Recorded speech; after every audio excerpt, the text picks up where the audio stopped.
Friday. Happy Friday. Happy Friday. Happy Friday. Happy Yes. Friday. Yes. Happy Friday, Lord. Come on into the space, y'all.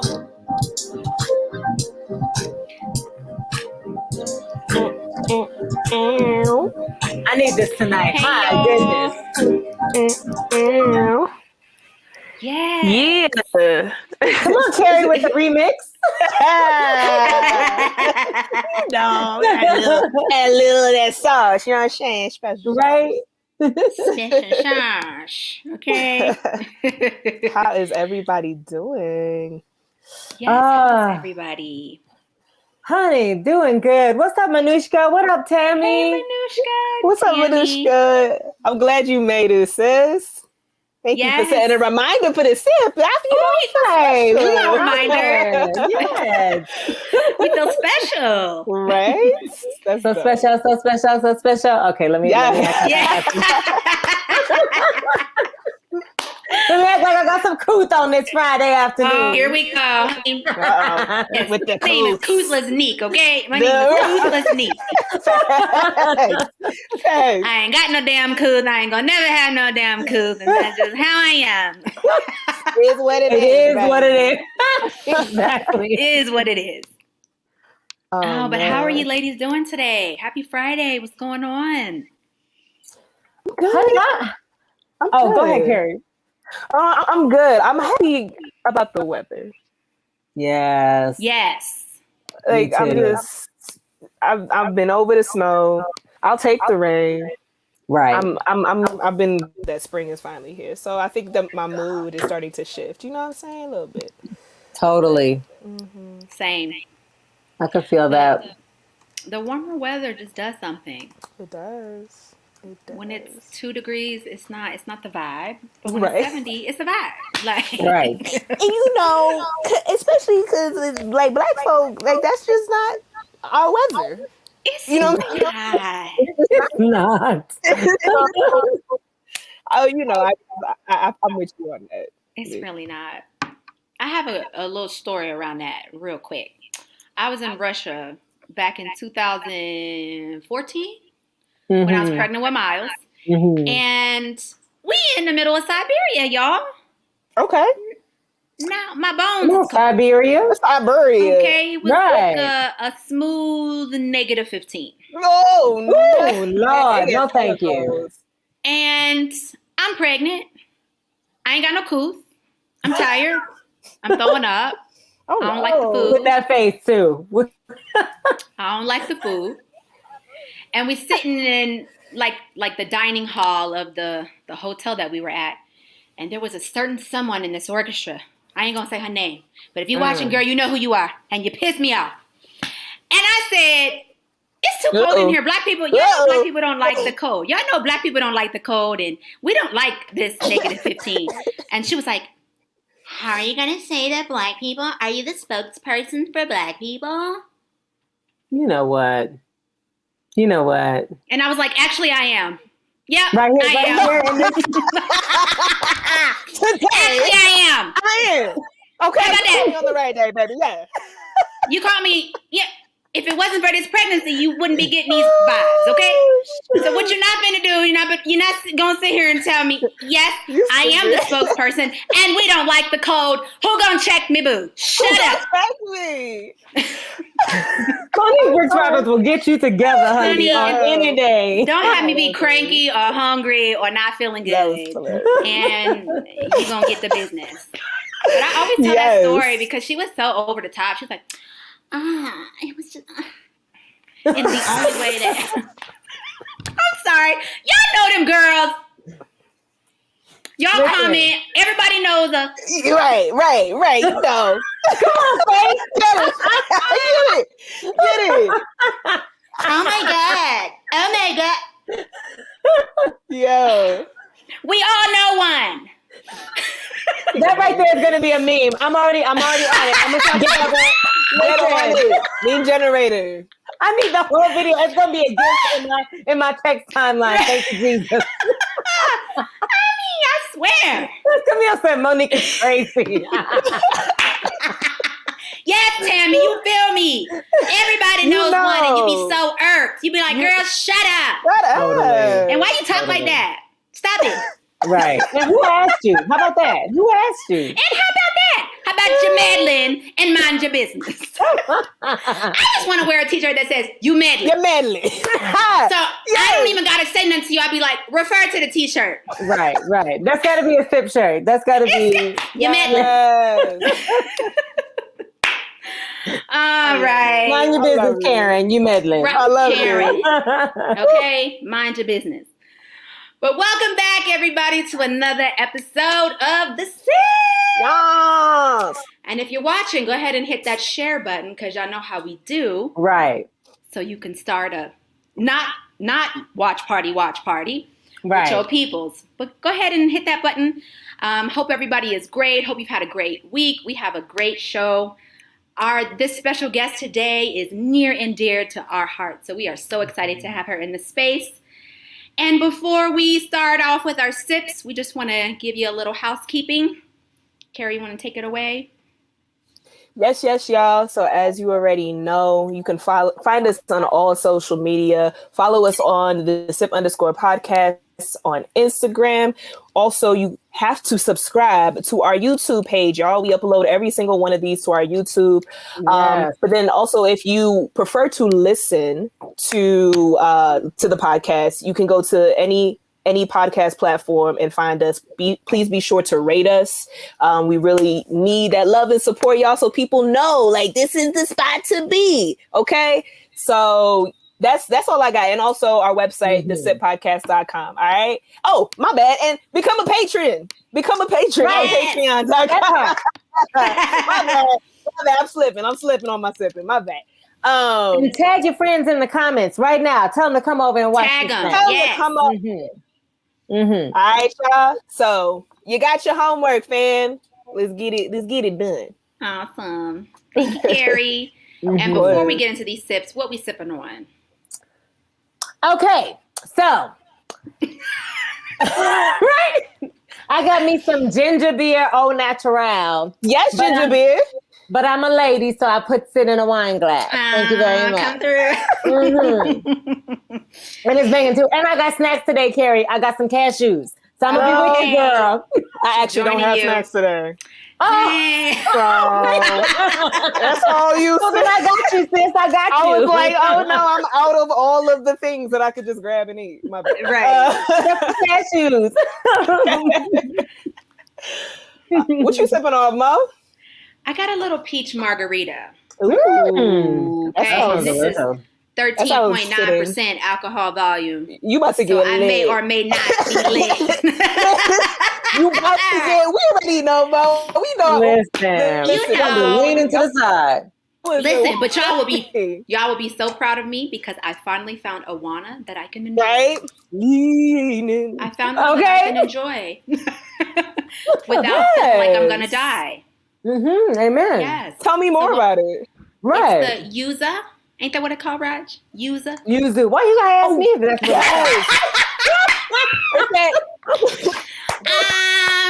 I know which one you talking about. Yes, the It's CBD. a yuzu. The yuzu joint. There's two Exotic yuzu. Yeah. That gets you. Now that's a vibe. Happy place. Yes. I'm very relaxed. It's like My a 2-to-1. Yes, It's a it's 2-to-1, like my pain is relaxing and I'm sleeping amazing. Yes. Hallelujah. And I don't hallucinate and feel like there's a dog in the ceiling that's going to rip my face up. It'll change your life, sis. It'll change your life. So I'm prospering this week. Okay? Amen. Yes, prosper. I felt that in my spirit. What you sipping on, sis? I got this like twisted tea. It's so it's a White Claw hard seltzer, but it's iced tea with lemon in it. Yeah, so it's pretty good. So it's like an Arnold Palmer, but with some alcohol in it. Yeah. Okay. That sounds banging, actually. Yeah. That's a vibe.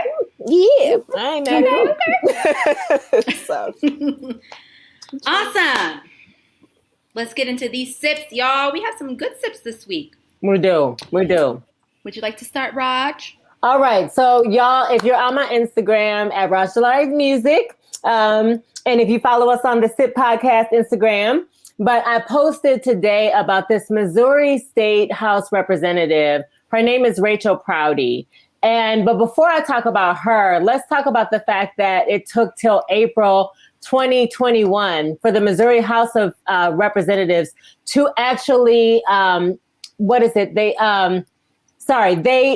condemned the Dred Scott decision. So in 1857, there was a decision that basically said that a man who was formerly a slave could not be represented in slavery states. He wanted to be a freed man. And even though the Emancipation Proclamation was happening in 1858, he was in Missouri was not a free state.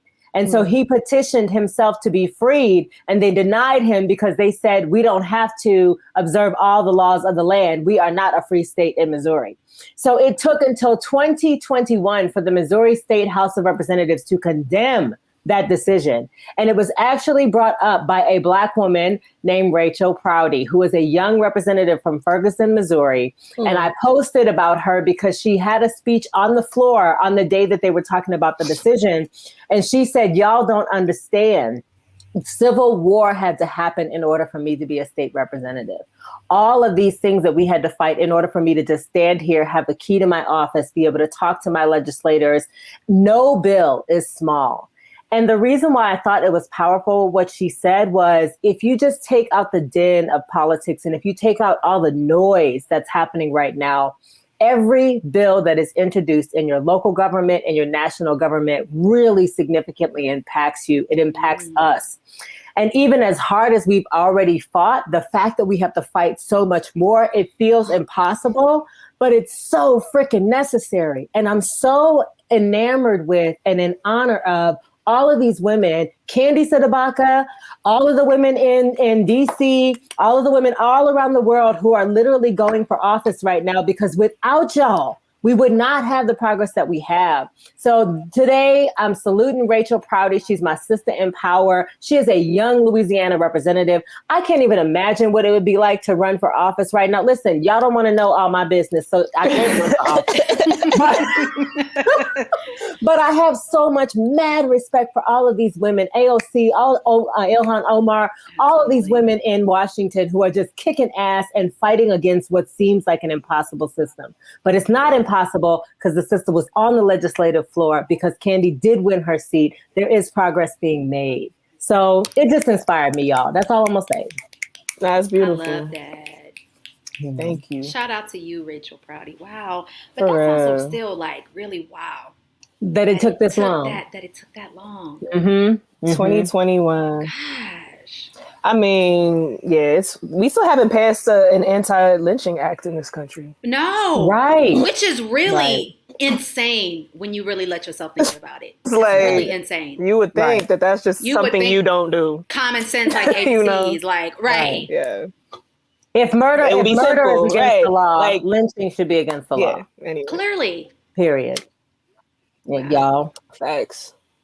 Well, shout out to you, Rachel Prouty. We know why. Sister Empower, sis.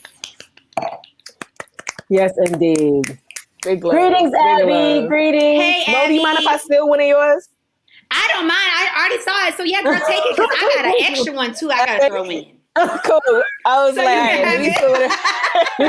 Thank you. No, I just wanted to give mad love to her, who just won an Oscar for original song for Judas and the Black Messiah. The song is called Fight For You. Listen, Monique is the one who actually introduced me to her. And ever since, like, I don't know, it was like 3-4 years ago, ever since, like, I have been one of her biggest fans. She's only 23 years old. You know what I'm saying? And I think how young she is. She's only 23, and I think she's won at least 2 Grammys at this point. 2 or 3. You know, just got an Oscar, a bunch of other stuff, and just mad love from her people and from her community. You know what I mean? Because I feel like at the end of the day, like, that's what it's about. We already know Oscars, like, you know, they be on some other shit. Grammys, they be on some other shit a lot of times. But to get that respect in that space, and also to get that respect from your people, I just, you know, she's a phenomenal artist. So I just wanted to give mad love to her. And if y'all don't know who her is, you need to check her out.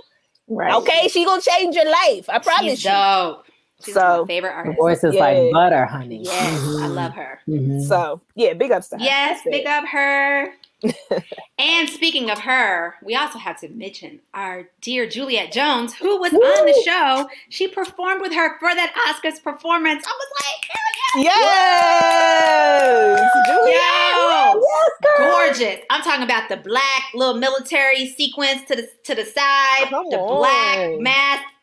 She was marching. I was like, girl, you better do that. So we salute you, Juliette. Yes, we salute you for your performance with her at the Oscars. That's beautiful, yo. Yes, indeed. Yes, and I have two more quick ones. So I really wanted to highlight. Insecure is one of my favorite shows. And one of the craziest characters on that show, which I love, is Kelly, honey. Kelly. I am Kelly. I identify with Kelly, okay? If anybody I identify with on that show is Kelly. But her name is Natasha Rothwell in real life. And she is she's an Insecure co-star and producer. She just signed a multi-year overall deal with ABC Signature. That is incredible. Dope. She will develop new projects for her television via her Big Hattie Productions, which is her production company named after Hattie McDaniel. Dope. That's right. Natasha says, in every aspect of my career, I've always fought for representation, inclusion, pay parity, and nuanced BIPOC storytelling that subverts expectations. Girl, we salute you. Black women are doing it big in Hollywood. Hell yeah. So, for real. Anytime that y'all can get a chance to tell our stories, and these big networks are actually signing on to it and giving you the money, right, so that you can create your work, that's incredible. So facts. I gotta shout her out. She's so dope. And Abby just said in the chat, you know what I'm saying? So I could shout y'all out appropriately. Thank you, Abby. Big love at that concert last week, y'all. Y'all are phenomenal. You already know. We had so much fun. It was so dope to play in front of real people. Oh, and then Alex was in the house, you know? Yes. That was I love me some Alex Scott, man. Me too. He's so dope. He's so dope. And also, if y'all want to still watch that concert, if you click on the digital link, they offer it on demand, so you can actually pay to watch the concert from now until I think May 8th. So it's still up and available. I will put the link down there for y'all. But if you missed the concert and you want to see it virtually, you still can. So much love to Dazzle too, and shout out to Joe Foke and everybody there. It was awesome. Yes, it was dope. And I just have one more quick Sister Empower. None other than my daughter. Yes! Tell him. Let me just say, I am so proud of my baby. I wanted to shout her out, Miss Lila Rosie. We got an audition last minute last week, which is how it happens quite a bit. But this one was super last minute. And we had to run in and just like get her ready and do it and send it within the hour. And I was, she did great, but you don't think about it. And then she got a call back. And then she booked her first major commercial. And I'm just so proud of her because she's a straight A student. She's a great big sister. She's a great daughter. We really could not have been blessed with a better child. And she's such a hard worker. She's in acting lessons every week. She's in drum lessons every week. She has dreams of doing movies with Marsai Martin and Zendaya and Yara Shahidi and like all of her role models. And I told her, you will do it. You will do it. Absolutely. And she believes it. She believes it. So I just wanted to shout my baby out. She's going to film it next week, either Wednesday or Thursday. And I'm just so proud of her. So I would love to have her on the show, honey. Oh, yeah. We need to interview her. We're working on it. We working on it. Right. maybe when she does this commercial, her schedule will clear up and she'll be like, okay, let me come through. Right. Bless y'all. So yes, we salute you, Lila Boo. I love you, baby. And we should put our YouTube channel down so people can see our videos. Absolutely. If you have kiddos that love watching different videos on YouTube, it's Lila Rosie's Playhouse. I'll go grab that. Thank you, Carrie. So, yay! Baby girl be speaking in Chinese and everything. Listen, we want to go to China so she can tell me all about what them people are saying. Speaks Chinese, like. She's just What they saying? What they saying about me? I know. She found out that one of the little boys who's going to be with her on the shoot is Chinese. So she's like, I'm going to see if I could talk to him and see if he knows what I'm talking about. And I was like, girl, yes. Right. So yay. Those were awesome sips for the week, ladies. Awesome sips. And thank y'all in the comments. Thank y'all so much for the love. Thank you, everybody. Okay. Do we have some BAN? Literally, there's never a short supply. I mean, pick what you want. Never. Girl. Oh, wait. Somebody go first, and then I'll pick mine because I gotta. I have a really quick one, but this is honestly what I'm going to say. I would love to do a larger conversation around this, and we're trying to do maybe one episode a month where we don't have a guest on, and we can really dive into a particular subject. And I would love to have a conversation around this.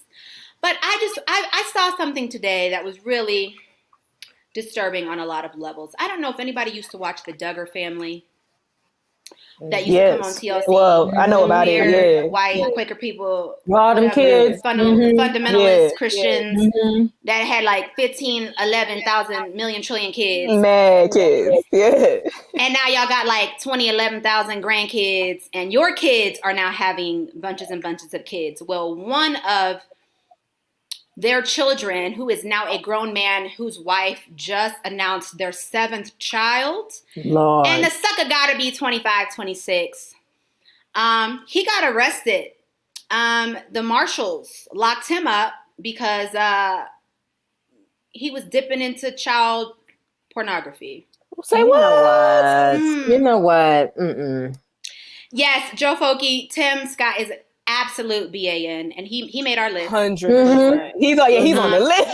He's probably who Roger gonna talk about, or Carrie. Right. But I just want to quickly just say that churches out here are doing a disservice to these people. Religion as a whole just be going so far to the left that it's like you have 25 million kids. And you don't know that your son is doing inappropriate things with your daughters. Right. That part. Then to kind of brush it under the rug. Right. And then this comes out and happens.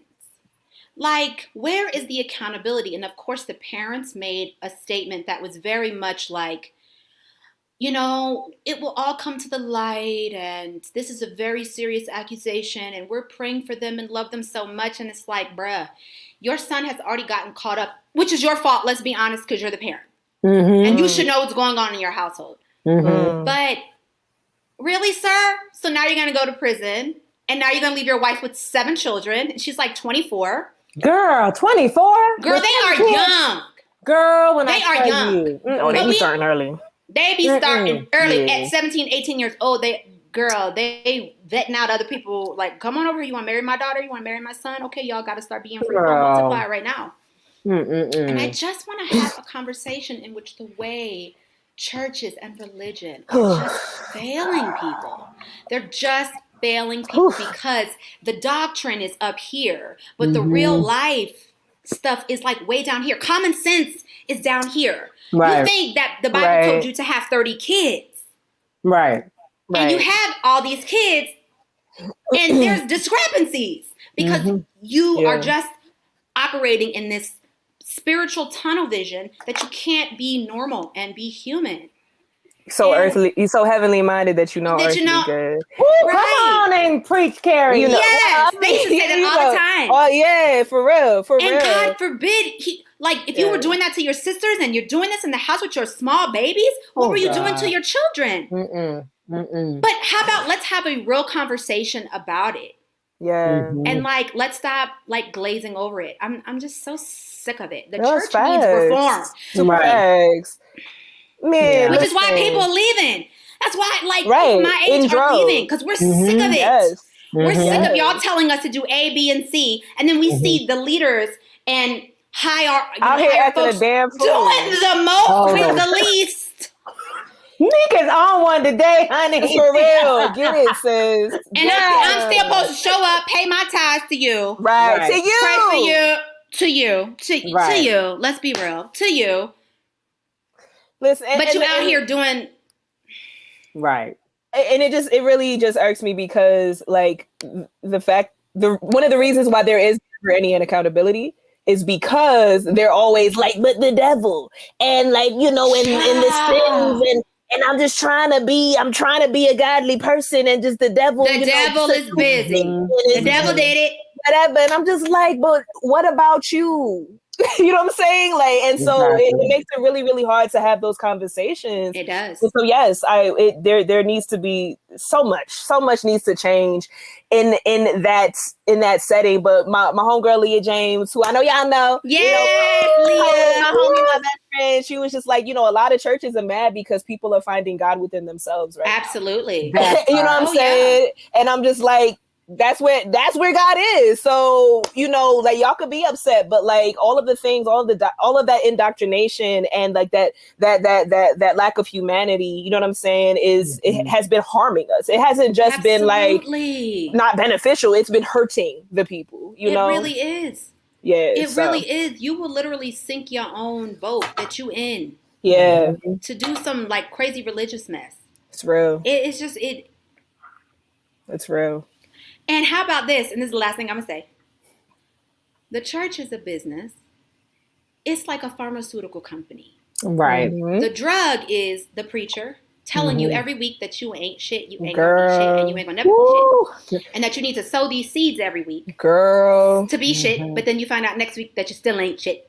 Girl. And the week after, because then you keep funneling in money. It's like you keep paying for that drug you feel like you need. Instead of actually knowing the power that you have within you. If you really knew God, you would really know you dope. Right. You would really know that through even when life is hard and even when you mess up, because everybody messes up. Right. But you're still dope. You don't lose nothing because you said this or did that. None of us are like out here living these perfect lives. But as long as you keep feeding the system, it's a cancer. That's real. You just keep throwing Percocets and I'm trying to, and I be trying to have that conversation with people sometimes and they be like, nah, it's not that serious. No, like, it is. It actually is. It actually is. Like 100%. No, especially the mega churches that are just like money schools. Ooh, girl. Yeah. Maybe the little small churches, they don't have that intention. But the mega churches. My church did. Shit. See? Okay, sorry. No, I'm just saying. I'm just saying, because I remember the first time that I walked up in my bishop's mansion while we over here struggling to pay, I was like, what is this? Right. Because I know y'all been talking about this building fund for the past 15 years since I've been here, and we ain't built shit. But you done built a mansion over here while we over here struggling to pay rent and keep our lights on and keep food. Okay. Listen, the next time y'all walk up in the church and y'all see that thermometer where they drawing the red, turn around and leave. Right, just walk out. And they got the building fund with the thermometer. Just walk out. 1,000, 10,000, trying to reach 1 million. Leave. Just leave. Just walk out. Oh man, so true. I'm saying. So yeah, you a BAN, sir. And your family is a BAN too for covering you up. Okay, facts. And Abby made a good point because she was like, she feels like the dad was doing the same thing in the house. Like she feels like they all know. I mean, it's possible that it happened to him. Where did you know he what I'm learn saying? it from? Right. Exactly. Exactly. So yep. That's and also I feel like everything that you have to say about the church is a metaphor for the larger society, right? It's the same concept. The worshiping of religion, the worshiping of money, the greed, all of it. And not wanting to tell the truth, all of it. So yeah, y'all. And how about just because I have separated myself from a church because y'all be doing the most, how about don't remove God from my life? How about that? Facts. How about you don't get to say because I don't attend a building that I somehow still ain't in touch with God. And that somehow I don't pray over my children do you and still over even my believe husband. in God? Do you still even? I believe in myself. Yes. Right. And God made me. You know what I'm saying? There we go. There you go. There we go. How about you get out my business? Like You're meddling. Just right.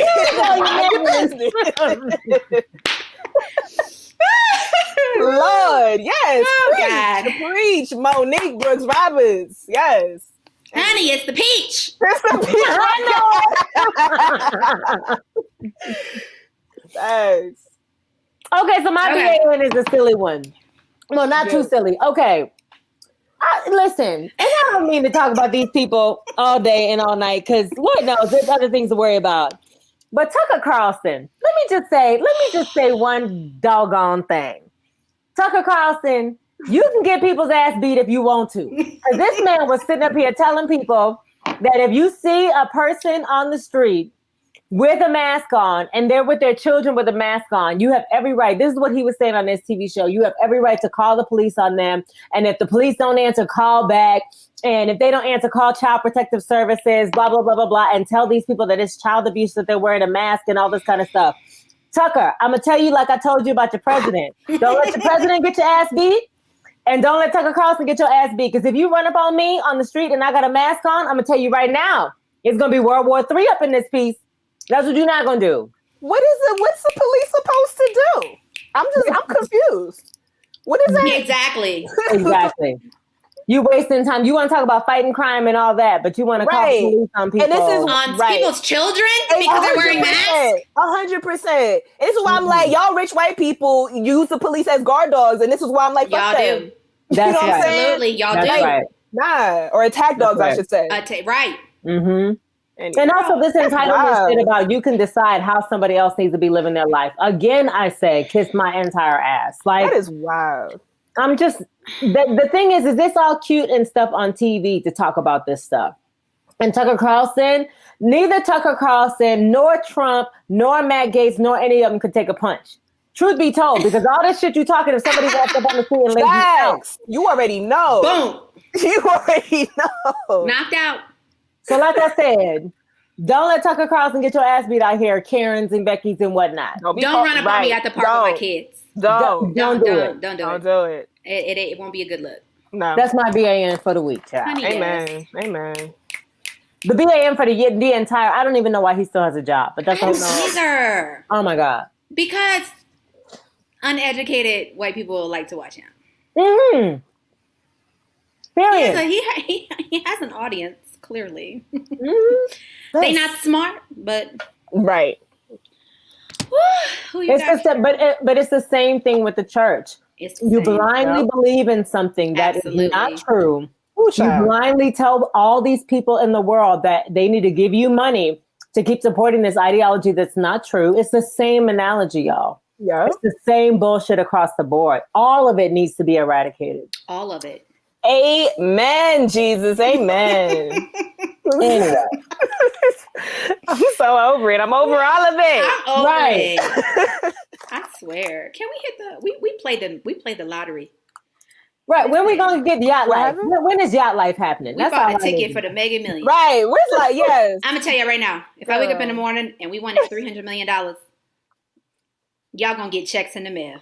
Hey, listen. I And got no money, but I give you some we gonna money. go. You already know. Quit your job. We gonna quit, and then we gonna take a private jet to a yacht. Woo! Honey, Come on. can it just I'm have serious. a cooler And clear your schedule for like a smooth month. Mm. We're not doing nothing for a month. We're gonna have a chef. We're gonna make sure we have a vegan chef for Roger and Ryan. We're gonna make sure everybody got a room.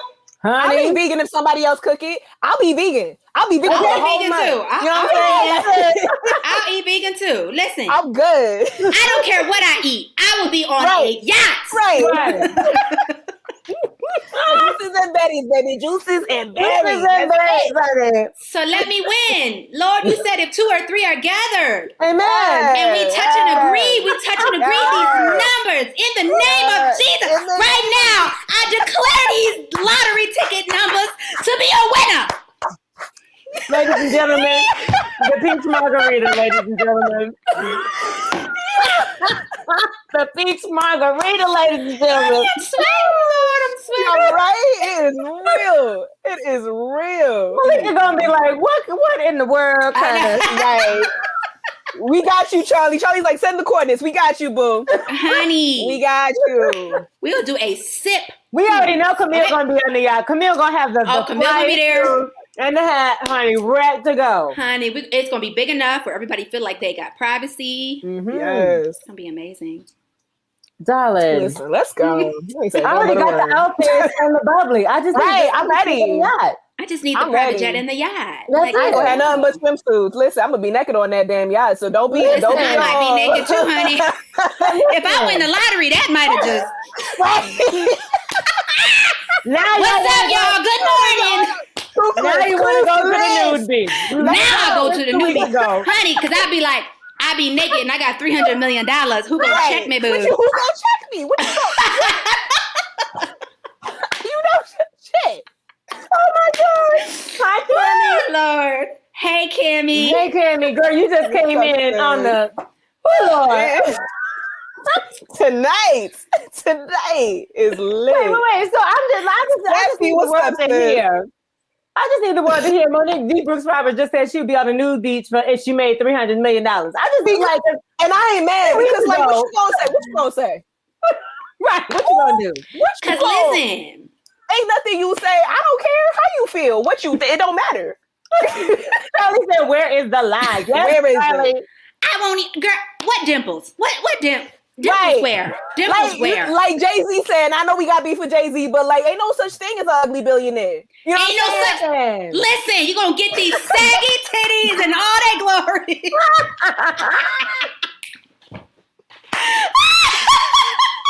And listen, don't get me wrong, Carrie. I love me some Jay-Z. Oh, I do too. Love me some Beyonce. But right is right and wrong is wrong. And that's all I'm gonna say. Right. Okay. Right. Period. It's because I love you that I talk to you like that, Jesus. Anyway. Yes, Charlie. She said, get all these reckless curves. Honey. Reckless. Honey, yes.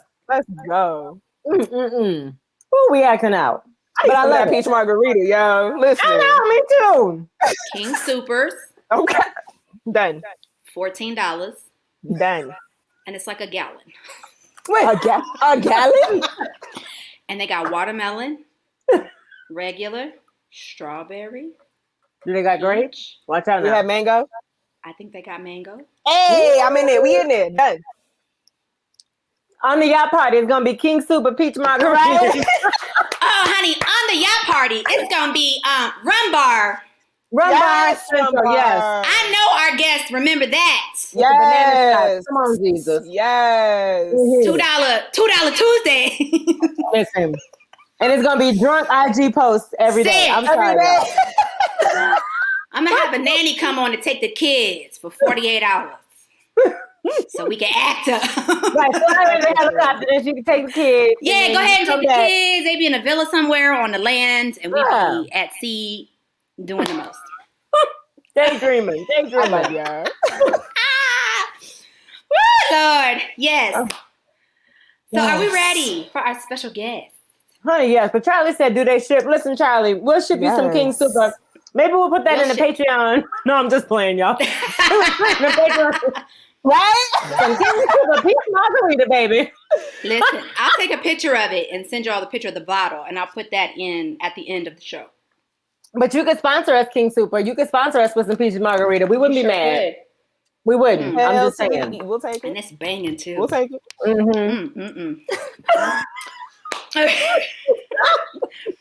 Okay. So before I introduce our special guest, I just want to tell you guys a quick story of how I met her, which we talked a little bit backstage, and there's a piece missing to this that she's going to fill us in when she gets on. Oh. But she said, I got an email from her back in 2010. I think she said something like, I heard about you guys, your band True Vibe. There's a singer who lives in Boston, and she's coming down here to do a show. And I was wondering if you guys could back her up. And I was like, absolutely, sure, let's connect. What's her name? And it was none other than your host, Miss Rajulari. Yes. And she sends me a picture, and I was like, oh, she cute. Okay. And it just so happened that like we were going to be in Boston. Aaron and I were going to be in Boston. And I'm like, well, we're actually be in Boston. Maybe we can meet up with you and rehearse. And we did. And she came to Philly and we did like one of the most dopest shows ever. And that is literally the story of how we became best friends. So if it were not for Maleka Diggs making that connection and that introduction, there would be no Monique and Raj. Also, I miss the chocolate bar in Philly. Like, I know. We get back there. That was such a cool place. But yes, what was it called? Naked Chocolate? Naked Chocolate, yes. Yes. That was so dope. The concert was amazing. And ever since 2010, Maleka has been such an incredible supporter of everything that we do. Collectively, individually. She was in my nightlife video. She was in Raj's natural video. She just shows up all the time. When we have shows, she's there. She will sponsor tickets for other folks to be there and stand in the gap if she can't be there. And she's just really such an incredible woman. We look up to her immensely. We have so much love and so much respect for her. So I'm going to read her bio before we bring her on. Maleka Diggs, disruptor of monoliths, is an unschooling advocate, community organizer, presenter, and trainer that centers equity and inclusion, especially BIPOC communities, serving families, schools, public and private, and alternative learning spaces through her organization, Eclectic Learning Network. She is also co-founder of the Philly Children's Movement, a multiracial and multi-generational collective of families talking, playing, and rising up for racial justice. Her work explores the intersections of race, parenting, and education, its impact on Black and Brown peoples and those within underrepresented communities, while exploring ways to pivot away from harmful practices towards liberatory-centered approaches through unschooling and partnership-based learning practices. We are going to introduce our incredible sister, Miss Maleka Diggs.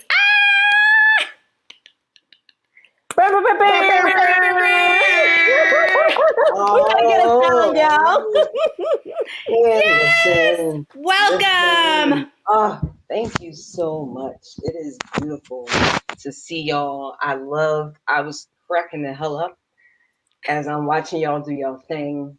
And I'm just tickled and honored and humbled to share in this space. I have not seen y'all faces. I think, Monique, you were the last person I saw for the Nina Simone deal here in Philly. So it's just beautiful to see y'all faces again and just to see y'all's growth and how everything just has been showing up for you. It's beautiful, each of you. So I'm just super excited to be here, and I got my sippity sip. Come on, girl. Hey, what you sipping? What you sipping? And I like the glass too, honey. Okay, yeah, I have a thing for like Moroccan teaware. Ooh, so I gotta do like those hair videos. Do you see it? Yes. So what's in it though is some cranberry juice and some Terramana tequila by my husband from another life, Dwayne Johnson. Right. That is in the glass, along with a little, just a skosh of triple sec.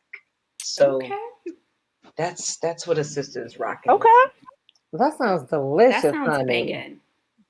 So yes, it's delicious. And I like the skosh of the triple sec. Right. Right? Just a little sweet to the sour. A little sweet. Sometimes. Okay. Nice. Yes. All righty. So you got a question for us, Miss Carrie? I do. And it's interesting. I was just curious to see how the conversation went from this question. So this is it's a little traumatic to think about, but if you had to choose between leaving this earth by being burned alive or drowning, which one would you choose? I know, but I just wanted to hear the conversation. I love these types of questions. Yes. My kids and I do this all the time. We always do this. So I'm loving this. So either get pieced out by being burned alive or drowned to death. Correct. I don't like being cold. Okay. So that's one for fire. Okay. Right. But I'm not really about the suffocation, being submerged underwater. Like, who's keeping me down there? Right? You know what I'm saying? Like, so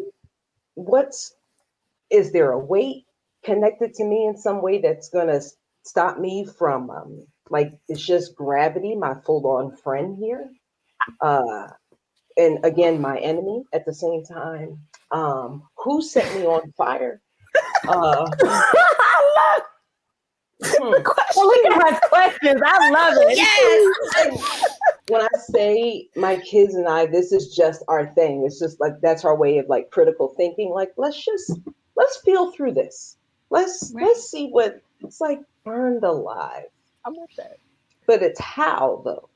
So if it's actual like gasoline poof, or are we talking a chemical that you ingest that you don't necessarily feel? Because I need it to be quick. Right. So I'm feeling like I'm going to go toward the fire because I'm going to have a heart attack, right? And I'm going to scream so I'm thinking the death, it'll be horrible. But the drowning of just constantly being pulled down, the spiritual part of myself says, okay, yeah, what's up? With the pulling down. But yeah, I think I'm just going to have to figure out if I can determine how I can set ablaze. I'm here. I'll take that option. Okay. That's where it's at. I appreciate that. I appreciate that full analysis of I love it. Yes. That made me think like, right? Like, wait. I love how Manushka said, who all gonna be there? Yes, Manushka. Well, my friends are just letting this happen. Like, oh, she's on fire. She's good though. Right. Like, hold up. Who's setting me on fire though? Yeah. Oh, sad. What about y'all, ladies? I have questions as well. What doesn't sit well in my spirit is the idea of smelling my flesh burning. There's that. That's why we need that chemical to mask all that. Right. And what will I die from? Will I die from the panic and the shock of being burned? And how long will that take? Right. Am I screaming for 10 minutes? Like, when am I going to pass out? When am I going to pass out? But with the drowning, it'll be quicker. Because my ass can't really swim. No way. So. No matter what. Y'all might have to put some cinder blocks on my ankles though, because I'm gonna be fighting. I would probably have to say water. I'm gonna have to say drown. I don't feel like burning. Okay. Could it would remind me? It give me PTSD of burning in hell. That part. All of it. I had dreams of falling into a fiery furnace because of how I was raised. It still happens. I don't know if I'm gonna go out like that. I'm good. Water's more calming. I'm gonna go. Yeah. I'm gonna say water. I'm gonna go ahead after Nick real quick because just because I feel like I already gave. Because I just feel like I already kind of gave it away, but that's real. I'm just like, I'm good with all the fire. Y'all can keep all of that. You know what I'm saying? Like and I just don't the smell, the intensity of the heat. Like I get mad when it's 80 degrees in my house. You know what I'm saying? Like so I don't know. I can't. It's just not gonna work. And I have that relationship with the water anyway. Like, I feel like if that's just the way that, like, if that's the direction life has taken me, then I will just happily, like, exit stage left through And then you be this water floating. portal. You know what I'm saying? Like, yeah, I'm Right. good. I'm good. Mm. So I would have to say water too. Wow, coming into this, I felt like I knew the answer, and then by the time I heard from the three of y'all, it doesn't change my mind. But what can we just talk about Black women? Because you can't ask Black women a question because they got like 15 questions on top of your question before I can give you Every the time. answer. I will say I have had fears, nightmares of drowning like all of my life. I've had dreams where literally like I was in the water, or I've had dreams. I remember having a dream that I was, for those of you who know Boston, that I was on the road from Boston to P-Town. And but right before you get to P-Town, Cape Cod, there's a big bridge that you have to go over to get into Cape Cod. And I had a dream that I was going to that bridge and literally something knocked me off and into the water. And right before I hit the water, I woke up. Like, so I have a lot of dreams about drowning. So I feel like that would be torturous because to be underwater and not be able to breathe. But at the same time, all the things that y'all said about the fire and the smell and the whatever, if it was like a blue chemical fire and I just went up like that, I probably would be all right with it. And then my ashes, just gone into the ether. But I do like being in the water as a calming thing, but I just cannot imagine being underwater. Like, that moment when when you were a kid and somebody would press you down in the pool and you would see the water and you couldn't get up and you couldn't breathe. Yep. That to me is like the biggest fear of all, is drowning. So I don't know, y'all. I'm with Abby. Just take me to sleep, Lord. Take me in my sleep, Jesus. Right? Leave me be, Lord. If that was another option, right? If that was another option, I'd be like, choose door number 3. Right. You bring up a good point. I do like the ash thing. Like, Okay, yeah. I do like that, where there's some connection that's left somehow. Maybe something grows. I don't know. Like, that's the other side of me that's like, But if I'm drowning, then, well, of course, I'll be food for the world down there. That's true. That's true. But I kind of like the idea of being like, just fuck all of y'all. If I'm gonna drown and if I'm gonna die and you burning me up, I will scream to the heavens and cuss you out with my last breath. So maybe, put me on a pyre and just let me say my piece. Right. Oh no. I love it. I love it. Yay. That's a great question, Carrie. Yes. I'll be trying. I love it. Love it. Okay, awesome. So we're going to get into this interview. We're so happy to talk to you. So before we get into anything heavy and deep, just tell everybody who Maleka Diggs is. Oh, gosh. I know that's a loaded question, but these days, everything and nothing is pretty much what I use to describe myself. A whole bunch going on and nothing at the same time. I love my children. I love being a parent. I like finding diamonds in the rough. I like living in its fullest sense of the word. I think that's the best I could do. Everything outside of that for me is just all the icing in the cake of society that we live in. But at my core, life is everything and nothing, and I'm just here for the ride and be in harmony with myself. That's all I got going. I love that. Simple, but not simple. It's like the complexities of life, but just kind of knowing your lane and where you feel comfortable. I love that.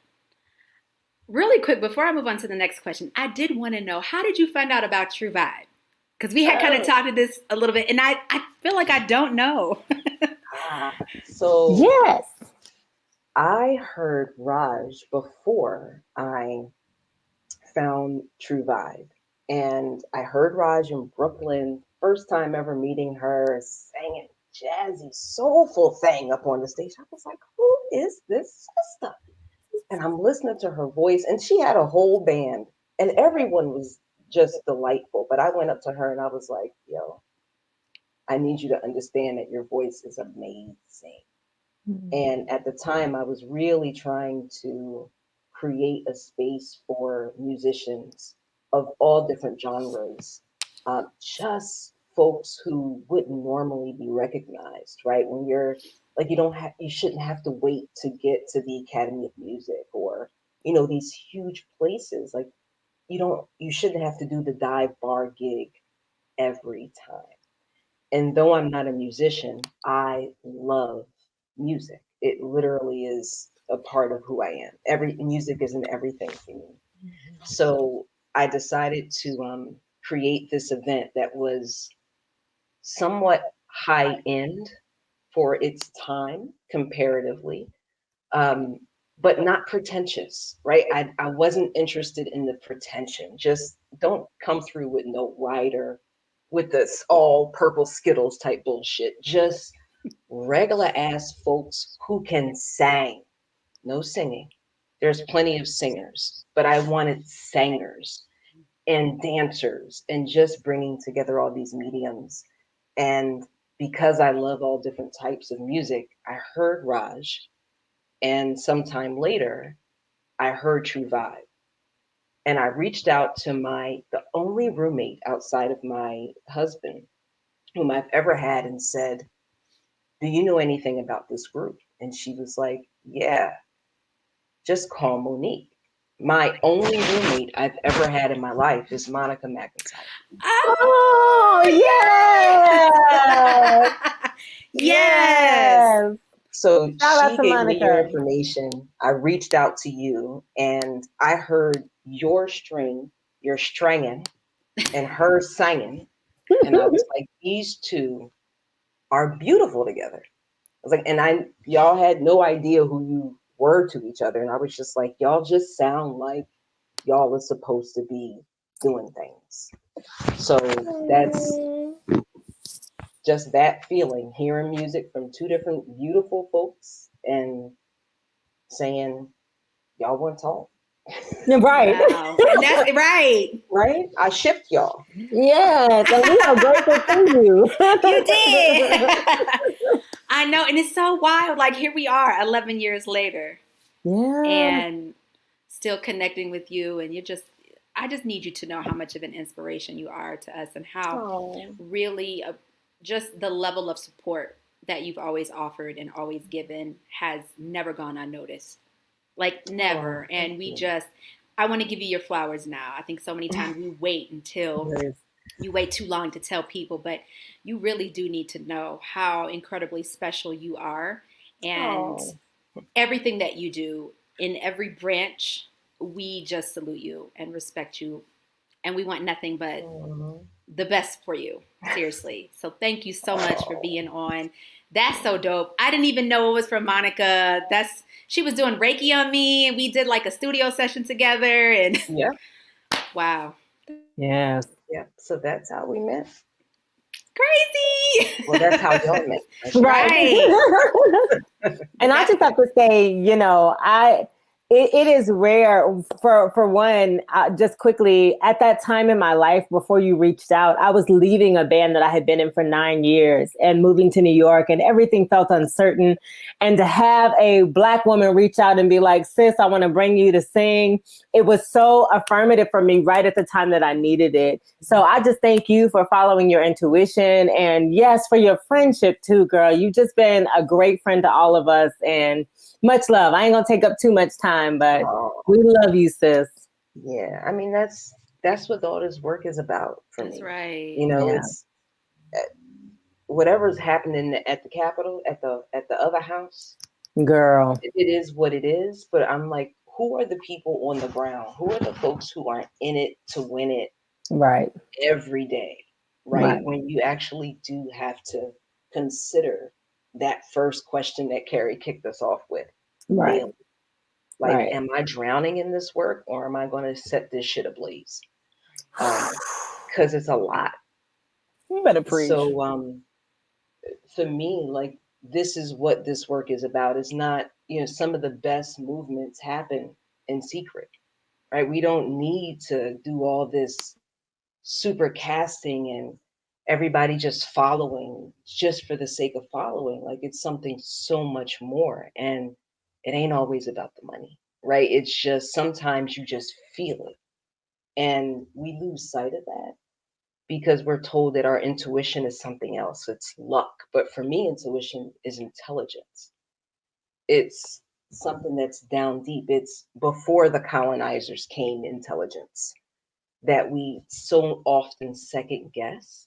So when I see dope folks, like I don't need to know you personally to appreciate what you do. And I also, you know me, I like to hang out in the back. I'll just be in the back chilling because everybody deserves shine, right? In their own way. And the three of y'all are just amazing. And I'm actually I have a session next week, a training with 500 people with the school district, and I am closing this session with America. Oh, I love that. Yes. Sis, I honored. Neek knows I incorporate music into my work all the time. So no matter where I'm at, I'm always like, yo, who are the dope people that folks need to know and are really doing the work? And the three of y'all are definitely folks who aren't what I call window dressing. Um, you go beyond the curtain for real. So yes, y'all's my crew.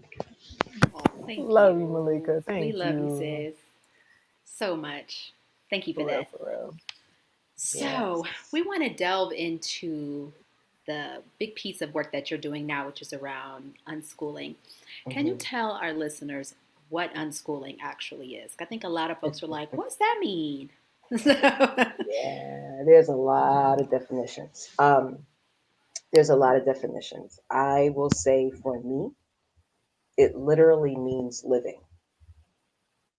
It is an opportunity to experience life as free from colonized ideas as possible,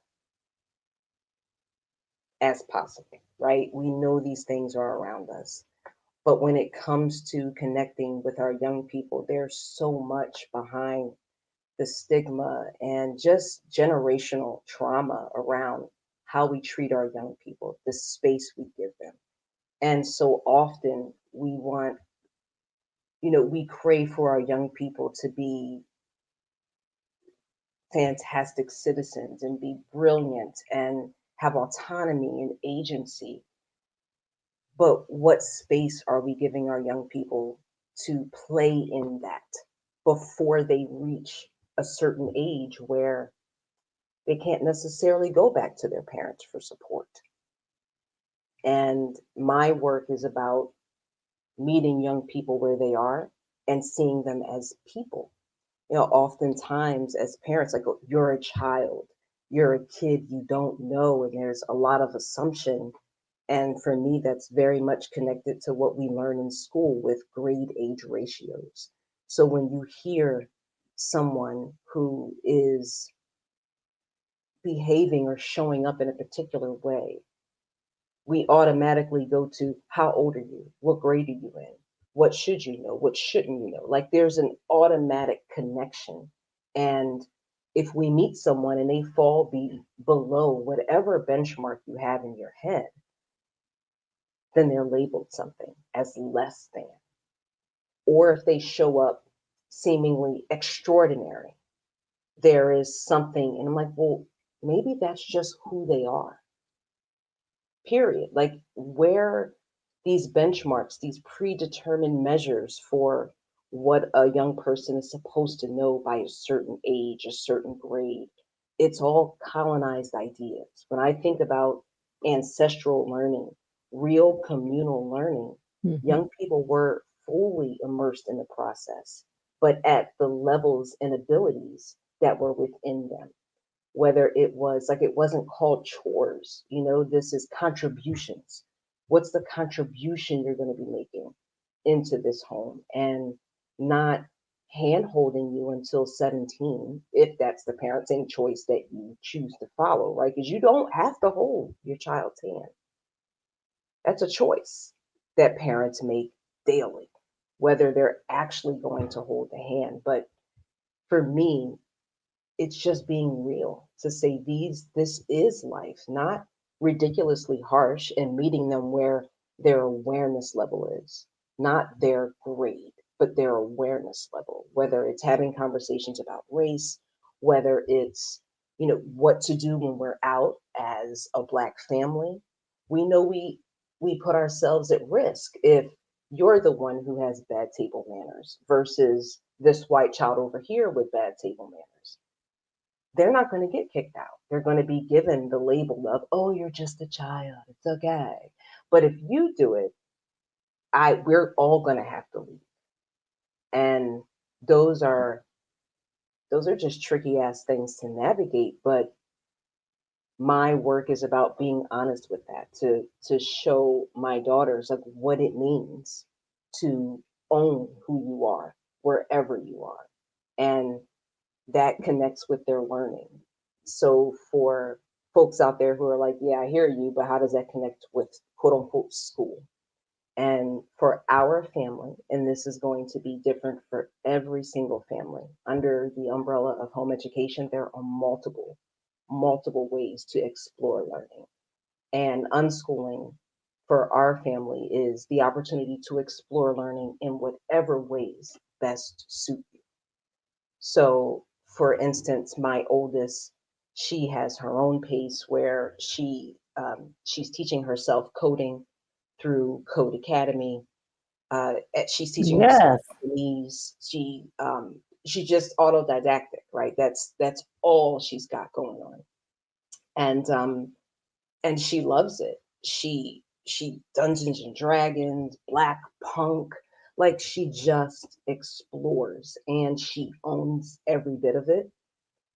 We do a monthly segment together called IOTA. It's okay to ask is what our IOTA is short for, and it's just the two of us having conversations around what it means to engage partnership-based parenting, where things like, yes, we use profanity with each other, and she's 15 years old. We do this naturally. That is just how our relationship flows and functions. That doesn't come out of nowhere because I was quite what I call schoolish. And I carried a lot of schoolishness into my parenting. And I was raised on, you're just a child, you're not ready. No, because I said so. All those standard narratives, fellow Caribbean here, so I know you understand, carrot. Um, Growing up in them households, the extra. I'll leave it at that. It's just a lot of extra that you have to peel off while still trying to navigate uh, everything else. But there's just so much there. Um, so for us, we don't focus on that. It's not about if that test score was perfect. It's not whether or how you show up for a particular person.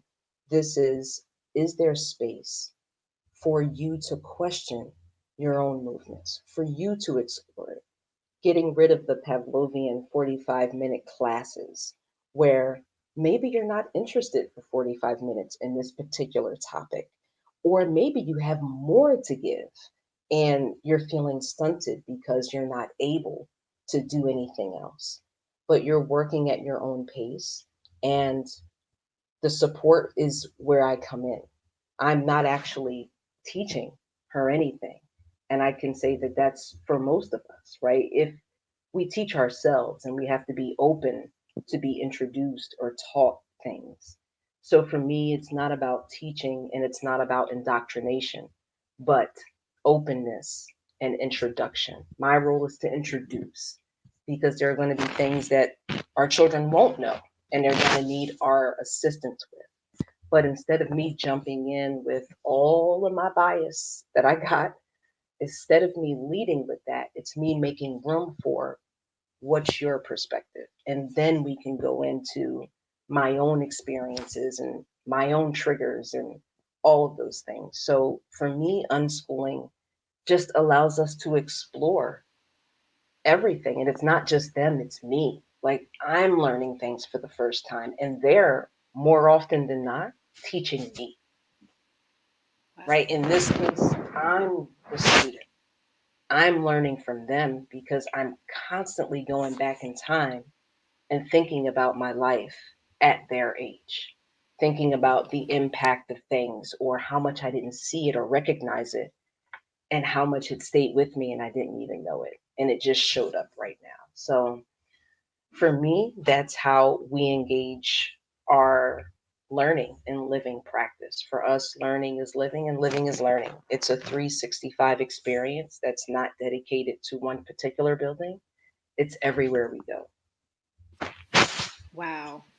I'm going to say this. I didn't even know that this was a possibility. I think as a parent, you when you start to get towards kindergarten, you're like, either you're going to homeschool, which is like a curriculum that you purchase online and you can do it that way, or you're going to send your child to school. Yeah. So my question for you is, how does this work in, and this is purely ignorance. Like I did a lot of research on this, but this is one thing that I wanted to ask you. So, you become an adult and they're like, did you get a high school diploma or did you have this Mhm. experience? And it's just like this big crazy thing, which I love that your daughter is learning coding. That's amazing. How does that work for, like, I guess a graduation? Is there a graduation? Is it not based on anything like that at all? I'm just It, curious. it depends. It really truly depends on the family because we can have families who school at home. So basically, it is going to be almost a one to one to whatever would happen in school. It's just that maybe they're shifting time. They took more time to kind of curate what that curriculum is going to be. It's great for young folks who got, like great commercials coming up and things like that happening. It's perfect for young people who are engaged in that way. But there are other families who do things where they'll say, oh, well, my child has a math tutor and this, that, and the third. So all of that is going to range. When it comes to high school graduation and diplomas and things, it really depends on the young person and the parent involved, right? There are certain organizations who do have graduation ceremonies for young people and their families to participate in. Some families get together and do their own, like they'll create their own prom if those are things that are important for them. For our family, we do not engage in any of those things because it's all just colonizing BS for us. Um, and it's like it doesn't matter. Right now my oldest is looking to finish her high school year next year and just be done with it. And in Philly or in Pennsylvania, we have they say it's a strict state for home education, but there are several ways that young people can attain diplomas. You can do no diploma. I can sign off on the diploma as a parent. I can have an evaluator do it. You can go through an organization. And as a person who works with families all over the world trying to explore this, my biggest suggestion outside of first asking your young person what it is they would like, really sit down and talk to them about here are the options. Let's think about this. And it's scary because we've grown kind of conditioned to forecasting education, and that's actually never been doable. We can't forecast the future, but now more than ever, the ideas that people were holding on to, just the course of the K through 12 post secondary, all of that shit is changing. All of it's up for grabs, and the disparities this past year only highlighted what so many of us already knew was happening across the board. So right now, I think this is that moment, very much to the credit of the person, um, the person that you highlighted earlier, Raj. It took a civil war for certain things to really, really show up for people. And people are tired. And a lot of things happen with people are tired. But what I am appreciating the most is that people are questioning what is happening, like really questioning and deeply going into it, where you don't have to accept these things because who told you this is acceptable? Where is this coming from? Why is this a thing? Do you actually believe this? And if we're not going to give our young people space, at what point will they have to then take it with no support, right? None of that Hmm. real support that allows them to see what they can do. So, for any family, for me, if your young person wants to do post secondary, explore the college level first because oftentimes the transition between high school and post secondary, they're not aligned. They're not aligned at all. There's two zip codes away and the educational requirements are completely different in order to graduate. Check with the college. And so often post secondary spaces look to homeschoolers.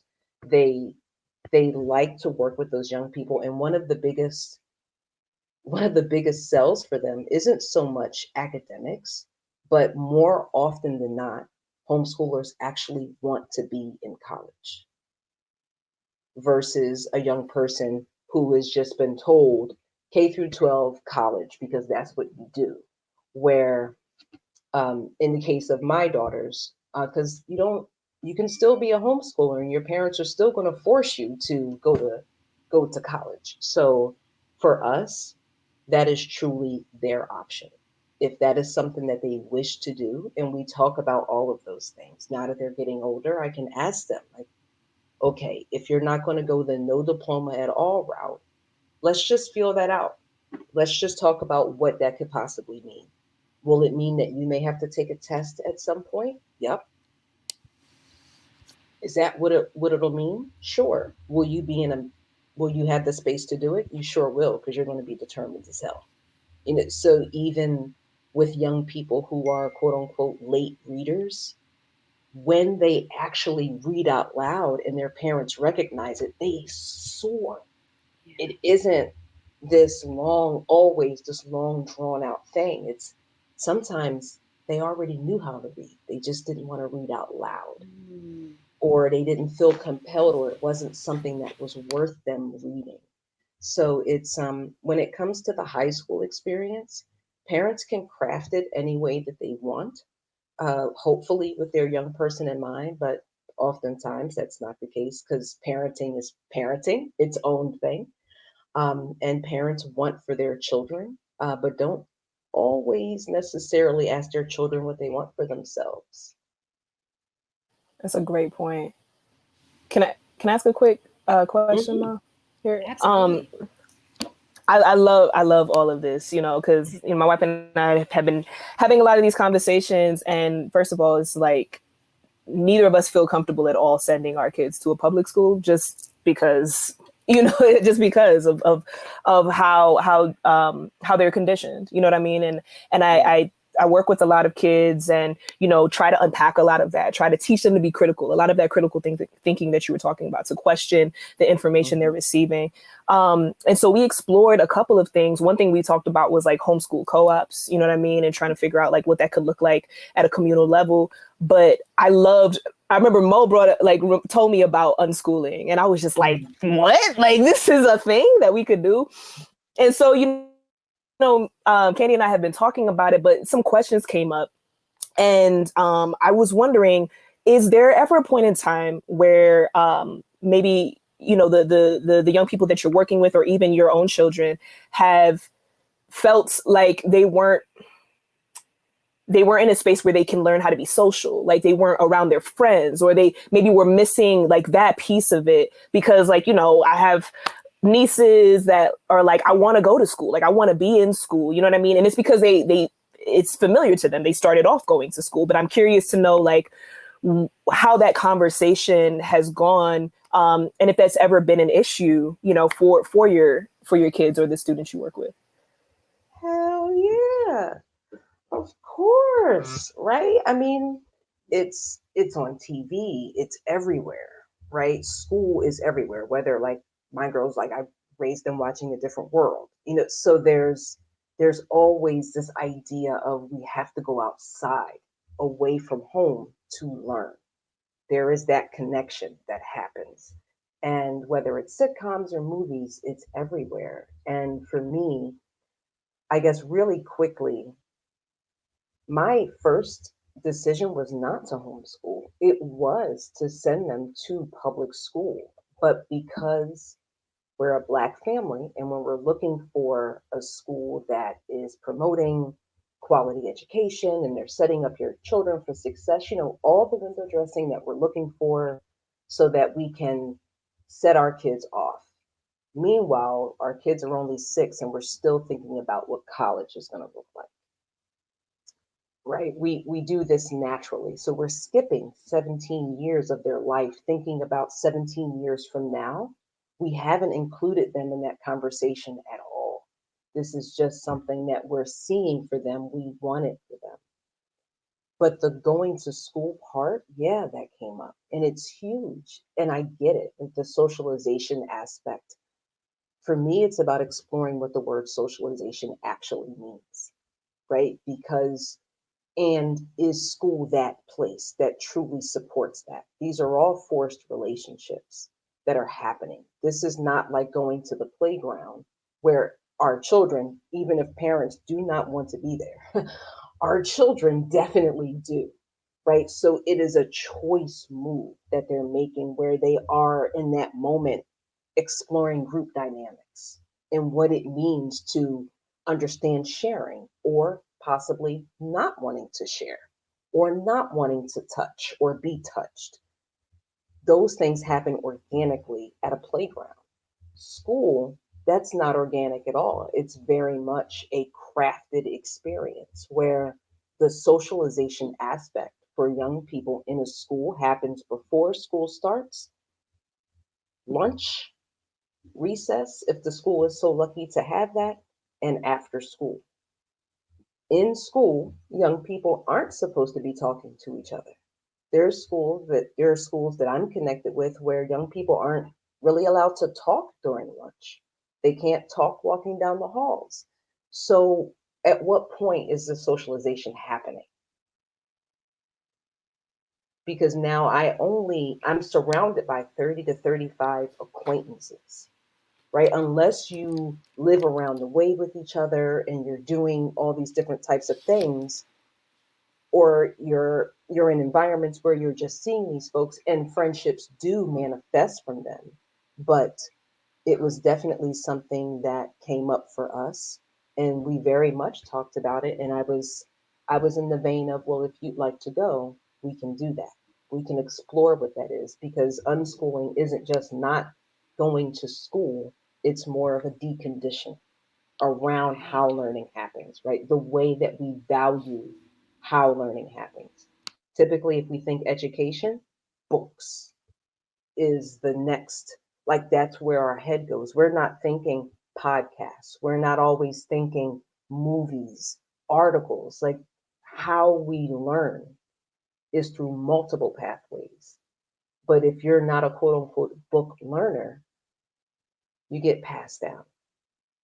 So when it came to the socialization aspect, one, my daughters were a part of so many different programs, right? Because you don't, whether it was girls' leadership camp, they did that. So they're making connections with all sorts of young people from around the city. They have Discord groups where they're connecting. My daughters, all their friends are a mixture of homeschools and school attending young people.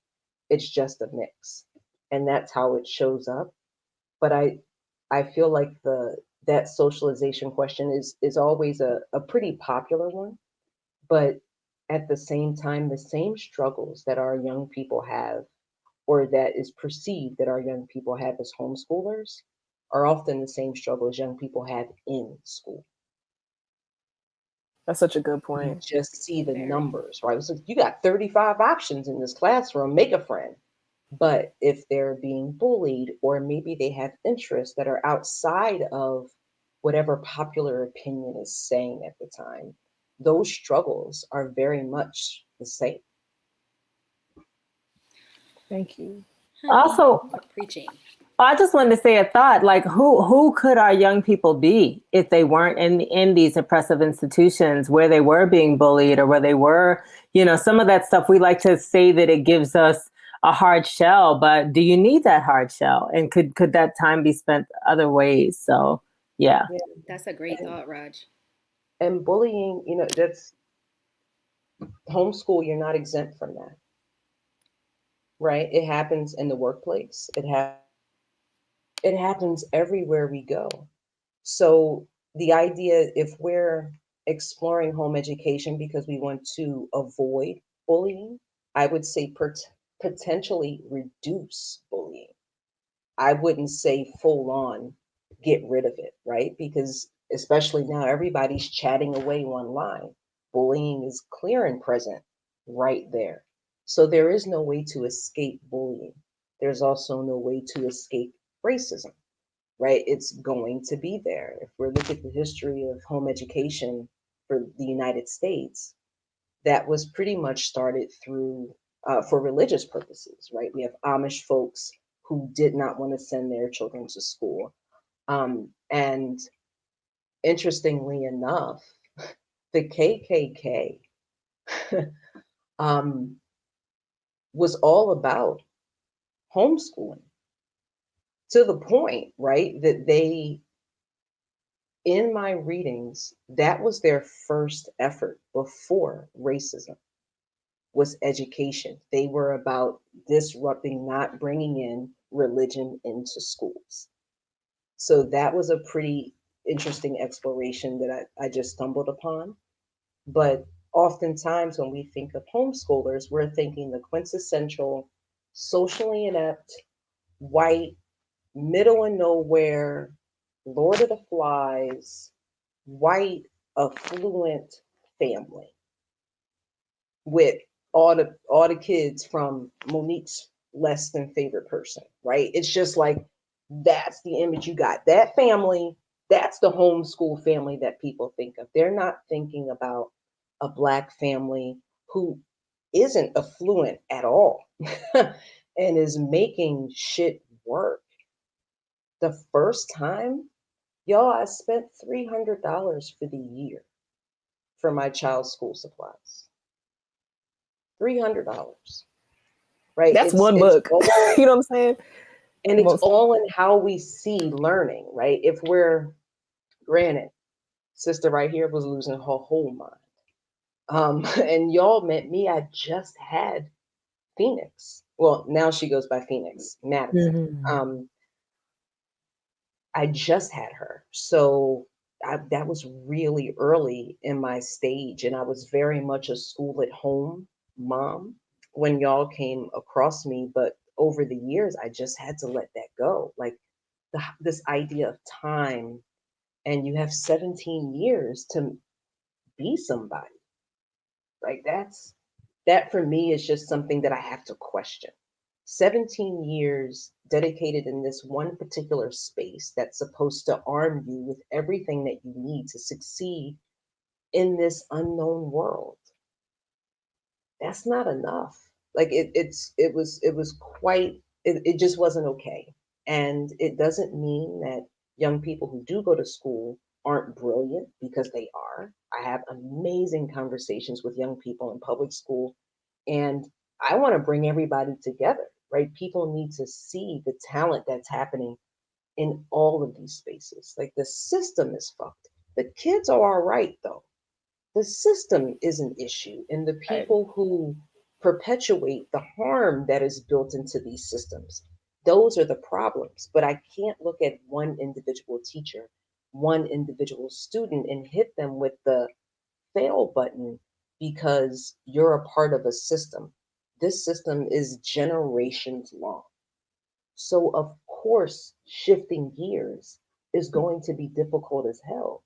We are going to have those questions because if we really think about it and look at it, we've been handed education in a package. It was a preset course. We didn't have to, the choosing is private, public, charter, virtual. It's still three-card money, right? It's just the cards are inverted to create this idea of option. But when it comes down to it, it's still colonized education. It's still going to keep us invisibilized. There's only going to be a few individuals who are really going to fight for that. But when you have places like Idaho who are like, yeah, so we're just going to ban racial equity and justice training for Idaho, period. So their work that should be passed pretty soon. But at the same time, I've never had a desire to go to Idaho. And this ban tells me why. Right? Exactly. It's like I like Exactly. potatoes, but I don't need to go Right. to Idaho. So yeah, it just calls for a lot of most of this work for me is about us deconditioning ourselves. We have Exactly. to do the Hmm. colonizing work and really look at how we attained what we attained. And do we really believe our children are capable of learning on their own? Right? We have Right. to genuinely ask that question. Are our children ready? Can they? And they can. We're all born with innate genius, right? At some point, it either gets hindered or it gets taken too far. But it's Yeah. trying to allow them to really be whole people, not just academically suitable, right? Acceptable to whom? Right. By Exactly. who's saying this? Right. But socially, emotionally, within themselves, mind, body, spirit, and heart, are our children well? That's a very difficult undertaking for any school to do, I especially with appreciate you. I'm teachers. sorry. Yeah, no, go I ahead. didn't mean to cut you off. No, I was No, just go gonna say ahead. I just appreciate you introducing these different measuring sticks, right? Because a lot of times we have this idea of success that has been taught to us, right? That we've been conditioned to believe. And it's just like, how do we learn to operate outside of that and decide what success looks like for us? Like and not for us as a community, not for us as a household, for us as an individual. Like what is success to me? And I just really appreciate that because it's something that we bump up against all the time as we try to make it in in society, right? Yeah. So yeah, no, that's all I wanted to say. Thank you so much. You're welcome. That was great, Carrie. And I will say this, just hearing you talk, I have definitely been thinking about this. So when Lila first went to kindergarten, it was not a pleasant experience. It was in South Jersey. We were living in Swedesboro Township, Mm, and Miles was still like 2 years old. And the teacher was fresh out of college. She had just got done with her student teaching. She was probably about 23, 24. And very quickly, I saw the bias between white students and black students. mhm, And there was a huge thing that had happened. Lila's mood had changed in class. And my mother in law is a retired principal in the Boston public school system. And mhm, I would call her and say, "Hey, Lila, her mood has changed. The teacher told me that the mood changed." But instead of the teacher trying to work with me to figure out why her mood had changed, she blamed it on me. mhm, Well, you've been traveling, so it must be this. That's mhm, why she's this way. And I was like, wow, you're very like it just threw me off so bad. I was so upset about it. So I remember got Lila from the bus, got her some yogurt, wanted to just sit down and talk with her. Say, hey, how are you feeling? What's going on? Your teacher's saying that you're not wanting to sing the morning song, yada, yada, yada. And she says, well, the teacher told us that if we talk excessively, we don't get our purple sticker for the day. And I want the sticker. So I stopped mhm. talking. And when I tell y'all the smoke was coming up out of my ears, my nose, As well it should. I was livid because Yeah. you didn't take any accountability or do any self reflection to see what it is that you could have done because the child is with you all day. Mhm, You then blame it on me because I went out of town for work for 1 week out of the whole school year. And I called her and I was upset. I had called Raj, like, can you believe this? Like, I was just mhm, over it. And there was never any level of accountability. She didn't say, oh, I'm so sorry for blaming it on you so quickly. Oh, and then even offered a therapist. offered, said, we have a school therapist and she can talk to them if she's going through things. And I was like, what the crap? Like, it was just so crazy. And so after that, I struggled. Like, I was like, what are we going to do? Like, this is not for me. And so now in Denver, they go to a language immersion school, which to me is far better than a regular public school, because I do feel like they care. But just today, we reached out about Miles. He may have, gifted. He could be in the gifted program, and we're going to do a test on him. And I was just like, does he know about the test, or is the test? Oh no, they just do it, and he won't know what's happening. We get a letter today saying he doesn't qualify for the program, but that his levels were in superior, in 89th percentile. And I'm like, wait a minute. So if he's above average and he's considered superior on your chart, why then is he not available, qualified to get any services through Gifted and Talented? And I was like, this is insane. This is absolutely insane. So everything you're talking about with the testing and everything is really making me think, and just in general, because like now Lila's acting, and I think I could do it. I think I could do this type of schooling, because I do agree there's so much in school that they don't need. There's so much that is no application. I look back at my experiences in middle school and high school, and you could have just gave me orchestra and I would have been good. Like, you could have just gave me the music classes and some art and some music history, maybe some art history, and I would have been fine. But it's like the system is made for you to feel bad if you don't get this grade, or if you're not, raising to their level. So this is also fascinating, and I just really appreciate that you just talking through it. And I see a lot of families who are kind of thinking about that, or I've seen families who have done it. I didn't fully know how it works, but I just love how it's all about life, and that life is the teacher. So I'm learning a lot. And oh man, Miles, because I'm listening and you told that story, and I'm like, not once did they get consent from Miles Right. for the test. Right? That's the first thing. I'm like, it doesn't even matter anything else that came of that. And who, right? 89% of what? Right? That's just his brilliance, period. And for me, that not asking for consent is something we adopt, all of us, so early on, and we don't recognize it.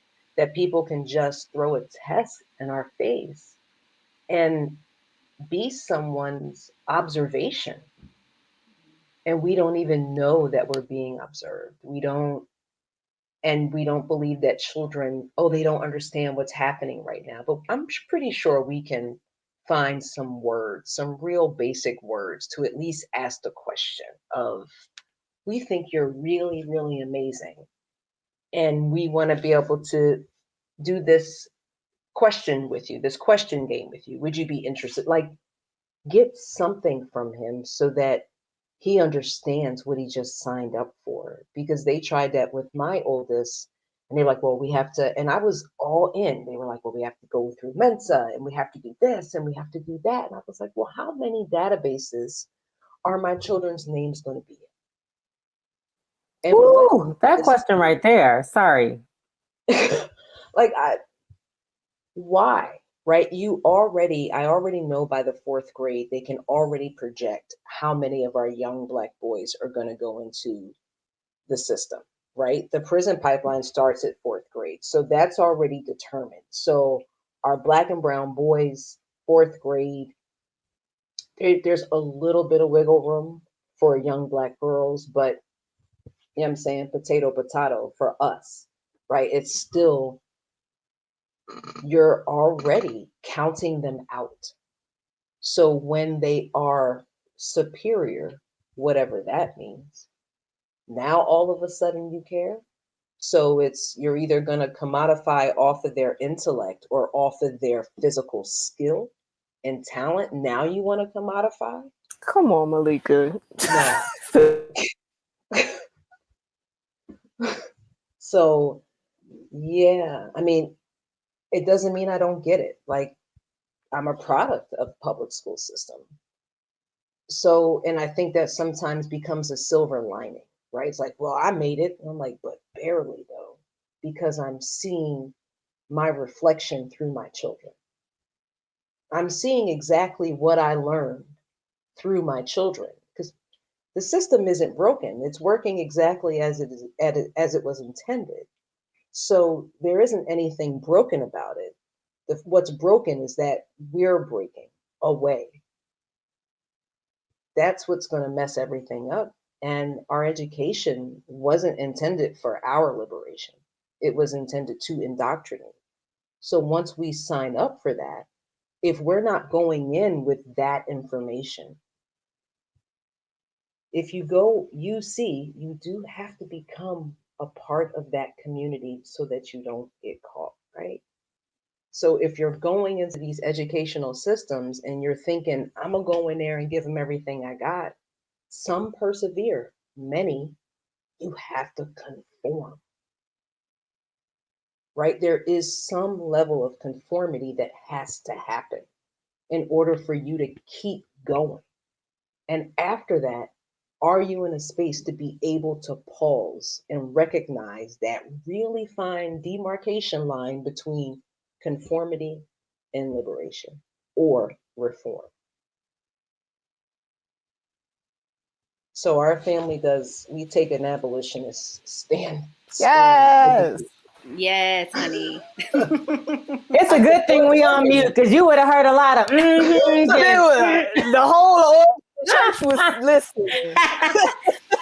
We're For trying to real. be, respectful of you talking, but girl, we back here like, yes, Girl, yes. yes. I support however folks roll. If that's what works for you, go on ahead with your bad self. But for our family, that's how we roll. Like I'm not interested in putting my children's names on some special database. Don't label them with nothing funky. Nah, just go ahead. You weren't paying us any mind before. Continue. Just That's give us right. the link so I can just do what we're gonna do and keep it moving. But so yeah. Organized in so what you were silence, saying, like you said. right? And so what you were saying about like commodifying them, also like when they pathologize them, and they end up somehow maybe in the criminal justice system. That's also another way that they are able to commodify. You know what I'm saying? Their labor, their bodies. It's wild. It's wild. Yeah. I mean, there are a lot of prison systems where those folks, our inmates, get more per inmate than students get in school. Right? Those rates are extremely disproportionate. Yes. And I think in Colorado it's like 11-1 as far as like how much they pay for an inmate as opposed to students. Yeah, it's wild. Wow. They make a lot of money. I mean, you can get your bachelor's, right? While being inside, right? Yeah. Prison, but you can't get your bachelor's is probably less guaranteed outside. Which is crazy. For many folks. And like this isn't just a national issue, like it's everywhere. And we got folks who from this pandemic, it was $18 a day for this village in India to send their children to school. They couldn't afford the $18. The teacher was doing everything that they could to support them. And then they started growing extra food to give to the teacher to pay so that the children could learn. And then couldn't afford to give them any more food because the pandemic just kept going. So this is just what so many people are going through all over the world. And it's all based on the fact that we were sold, we drank the Kool-Aid. But also, even when you say about the commodification, isn't school itself a business? Like when you talk about, Nick, when you talk about all you needed was your music classes and your history, think about all the other classes that they made you pay for, that they said you needed for your degree, blah, blah, blah. Sorry, y'all. And then that's all I'm gonna say. No, you're totally fine. Like why as a music major am I taking geology? Right. I don't really care about this. I'm trying to graduate. I'm trying to play music. Like And I look back like, oh, okay, I got this degree, but did I really need it to just be a violinist? Like, thank God it was cheap and I didn't graduate with any debt, but I would not have taken out $100,000 in loans Mhm. to do a degree in what I already knew. I could teach myself that, but at the time, we don't know that. Right. You don't know that Yeah, at we 18. don't At know. 18, you're trying to Right. figure out how you're going to exit where you live in. Mhm. And I was trying to get out the house and move away from Kentucky. And that was the only option that I thought. But how amazing is it that your girls are going to feel so empowered in all of their life that they can do just whatever they want because you've created that environment for them, that they have the space to freely be them. And I think that's what's hard when you have a kid in school, is like you teach them all of that, but then they still have to go to school and abide by, their structure and kind of And their rules conform. and things like that. And it's like, the give and Right. take, and it could be very difficult, the balancing act. But Yeah, this is and it still shows up, work. My oldest got absolutely. her working papers, so some people think, well, they can do whatever they want. So how would they know to get up on time and show up and all this? Nope. They will totally show up. They set their own boundaries. They know their limits. We all fall 7, get up 8. Like that's all we're doing. Absolutely. And you teach them that. Like that's not taught in K through 12 public school. Like you teach them the boundaries. That's you and your husband's parenting. Hmm. Is like, so for people to even think that, that's very ignorant. But I guess there is a lot of ignorance around this, which I think is so great while we're here. And I think a lot of folks are asking questions, which we actually have a question Okay. from a viewer, Steffi. Her question for you was, how did you get to this way of thinking and raising your children? Mm. Oh man. Well, I did attempt. I think I was speaking about this earlier. I was going to go the regular public school route. Our family moved. We moved to a zip code where the inhabitants don't look like us, and they make 18 times more than I will ever make in my life. But the school had over an overwhelming percentage of Black and Brown people. Again, another silver lining. But none of those Black and Brown people actually lived in the neighborhood. The kids who lived in the neighborhood I moved to all went to private school. So it was all about being in the catchment. We moved to this affluent neighborhood. I brought all my documents in, y'all. I brought them all in, and y'all know me. I'm not. I'm gonna bring you. I keep it 100. So I brought in my shit, and principal lady did not believe that we lived in the neighborhood and requested a 7th piece of documentation to prove that I lived in the neighborhood. And this is And day one? Damn. this is day one. So, and this is me doing all my due diligence, being that perfect colonized student, getting everything together so that I could bring it in, following the rules, right? I'm following the rules. And I come here, and this woman does not believe that I live 3 blocks away from this school. And I had this moment of, this isn't new. This is just what life is like. And I really was more dumbfounded that my daughters had to watch that day. Like at so young, like the last thing you want to have are those conversations with your young person at such a young age. But it showed up, and I was really just going to swallow and get the additional documentation. I really was, because I was like, you know what? I'm not going to win this. She's not going to understand what I'm saying. I'm going to say all sorts of things. I'm going to be seen as a threat. I'm going to be hype. I'm not going to look anything as calm as I do right now. I'm going to set that shit ablaze. So I'm like, okay. And I was really good until she said, do you use coupons to pay your rent? So we're Hell. Okay. So To the no. What?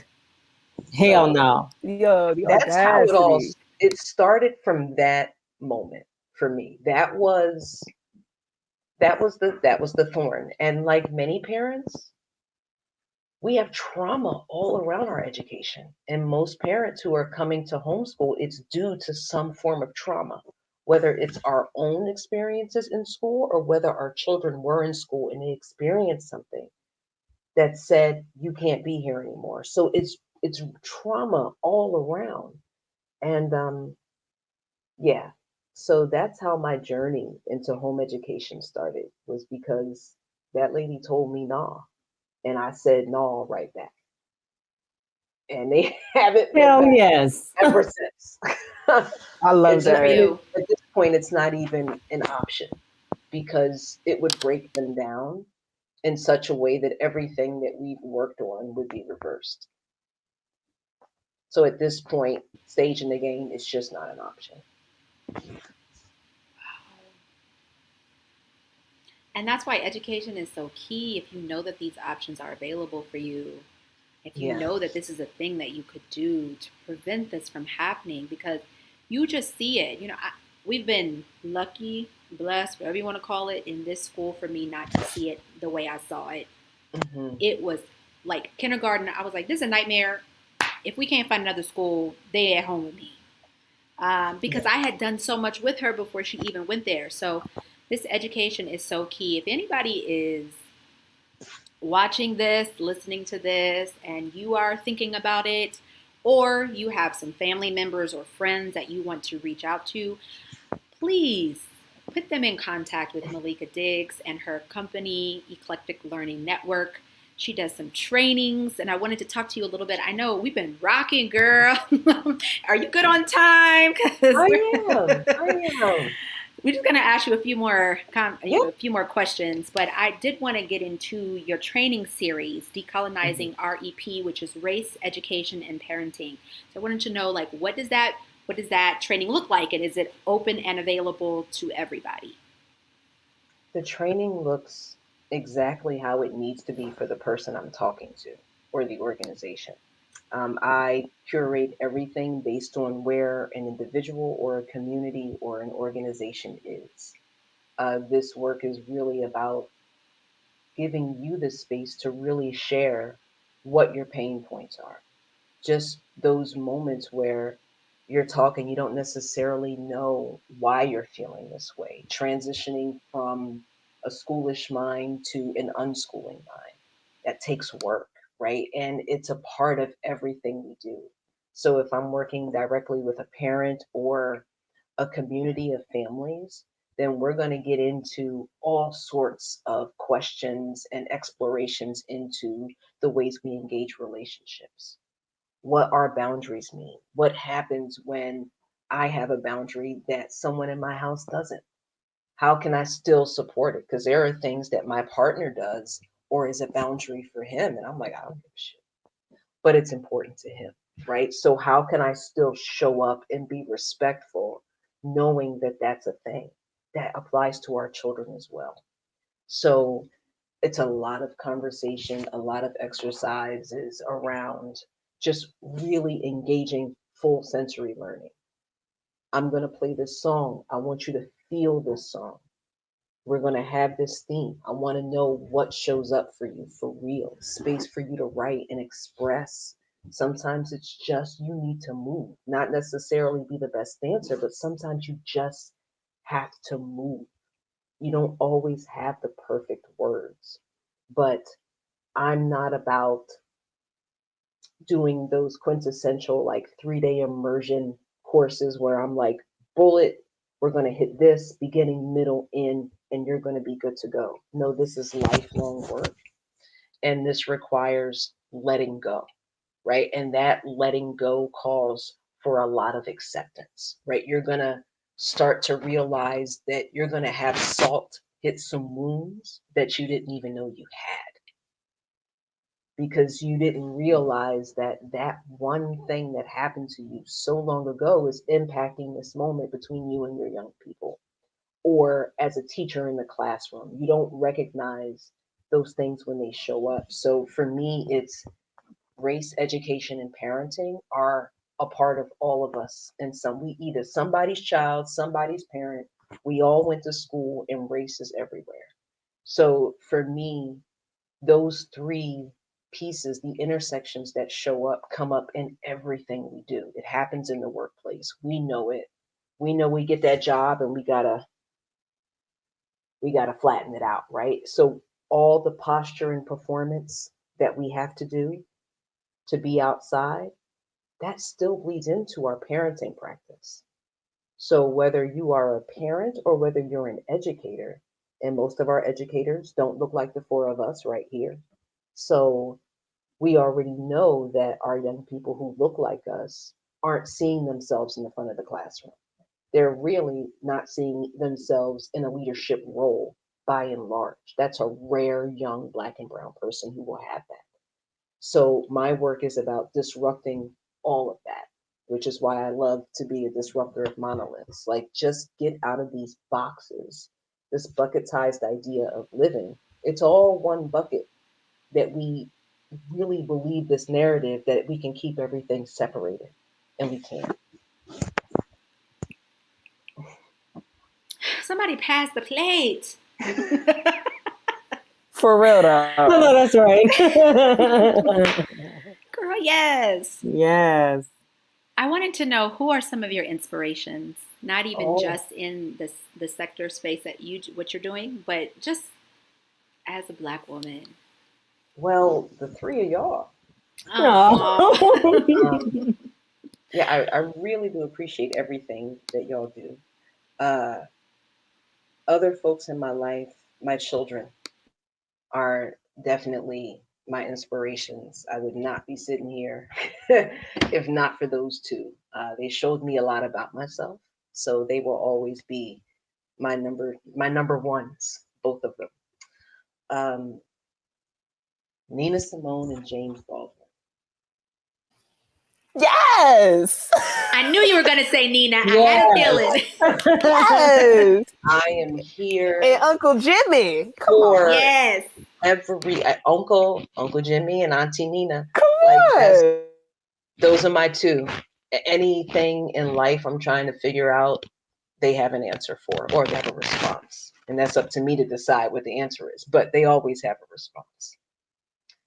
So yeah, those are my two majors.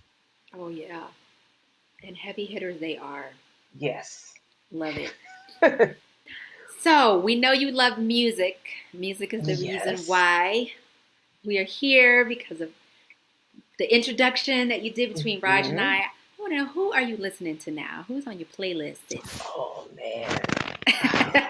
Put us on to something new, because I know you got somebody that we don't know who's fire.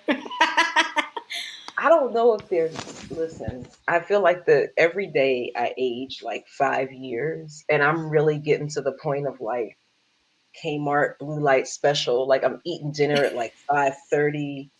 Just like, nah. Yes. So, Going to bed early.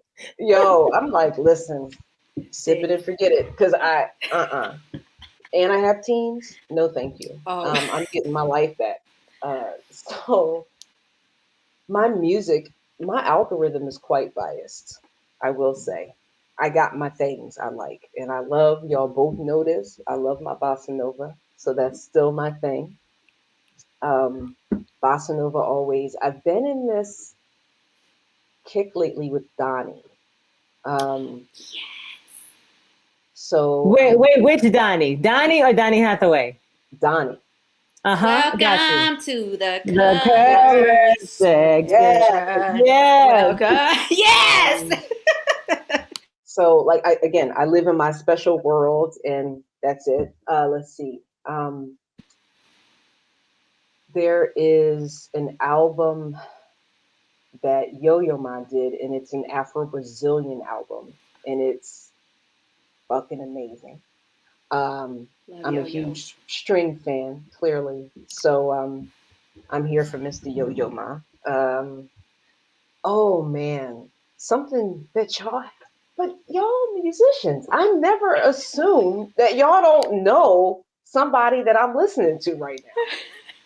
Let's see. But I'm old head. I listen to old stuff. Like you ask me something on the radio right now, I do couldn't too, tell though. you. Yeah, I'm hell like, no. I don't know. No, the girls keep me young and spry on that. I'm like, who the hell? What is this noise? What is this noise? That is the response. That is. I need to tone it down. But yeah, I'm here for all sorts of music. Give me 1 second. I'm trying to see if I can.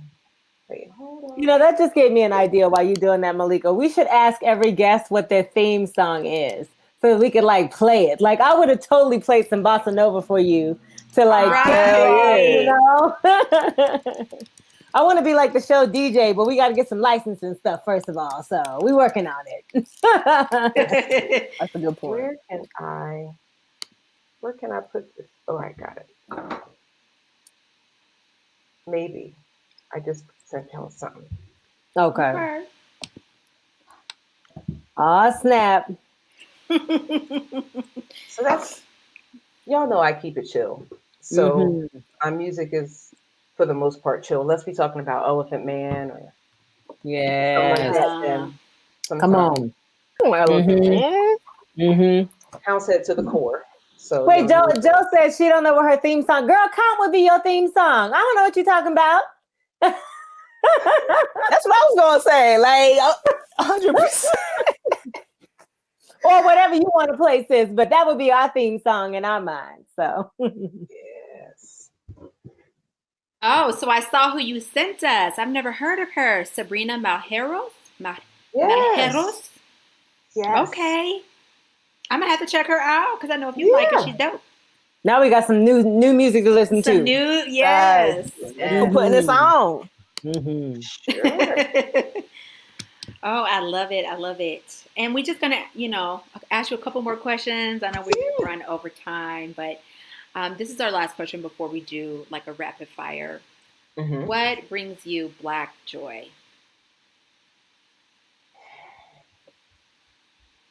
Oh, it's a two-parter. What brings you Black joy? And then what do you do for your own personal self-care? Oh. What brings me Black joy? Seeing us be us in whatever ways that works. But I love seeing us show up. However that looks, like it just gives me joy. Like it don't even mean that I gotta be down with how you roll, but when I can watch you just be yourself and own it, I love that shit. I'm like, yes. And I can't do it all. So I need somebody to do something else. So I love that. And self-care, music. Music is my number one. I kick my day off with music and I close my day with music in whatever ways that I can. I spend a lot of time thinking on my thoughts and doing literally nothing with them, but thinking about them, no goals. Beverages. Yes. And other relaxants. Yeah, just chilling. I really just deeply like to chill for my self-care. Yes. Hikes.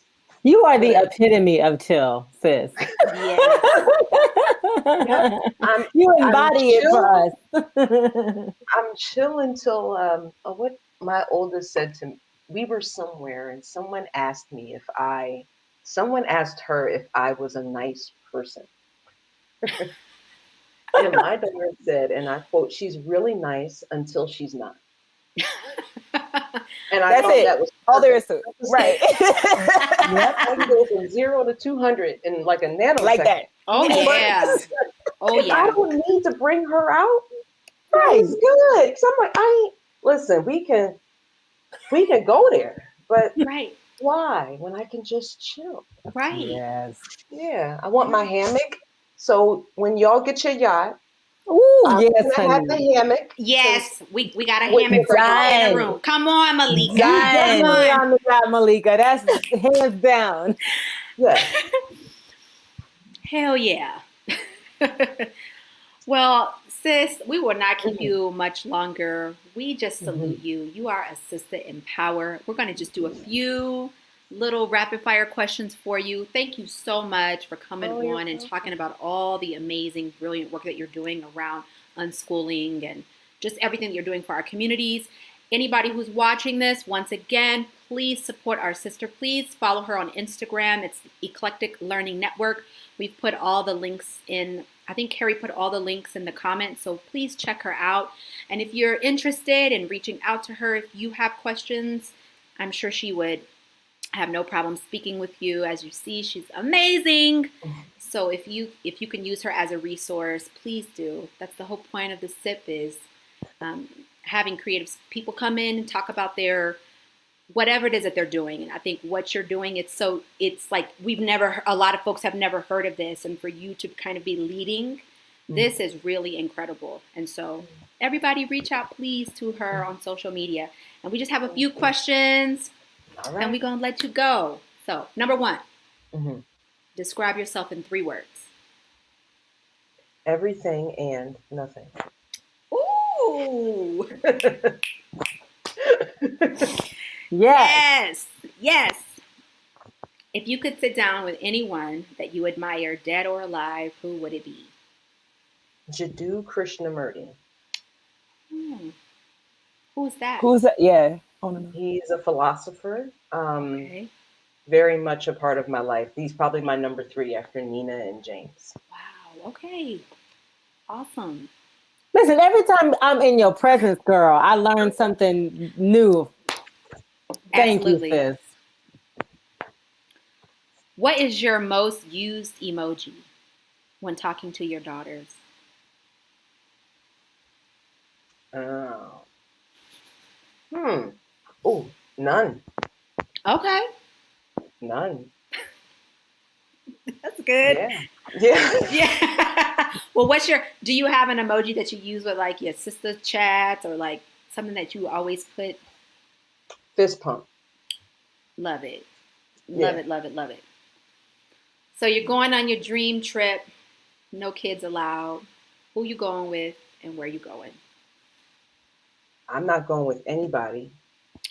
And I'm going back to South Africa. Come on. Yeah. She like, I ain't taking none of y'all. Man. Before the world went on pause, I took a 35-day trip to South Africa and changed my whole life. My God. So, and I went by myself, no kids, no partner, just me. And it was amazing. Truly a life-changing experience. Oh, so I can imagine.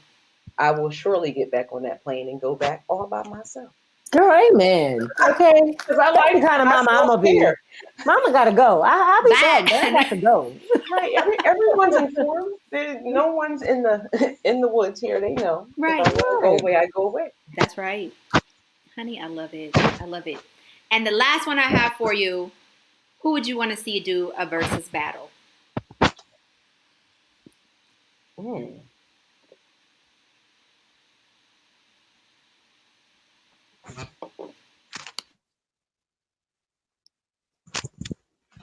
Oh my gosh.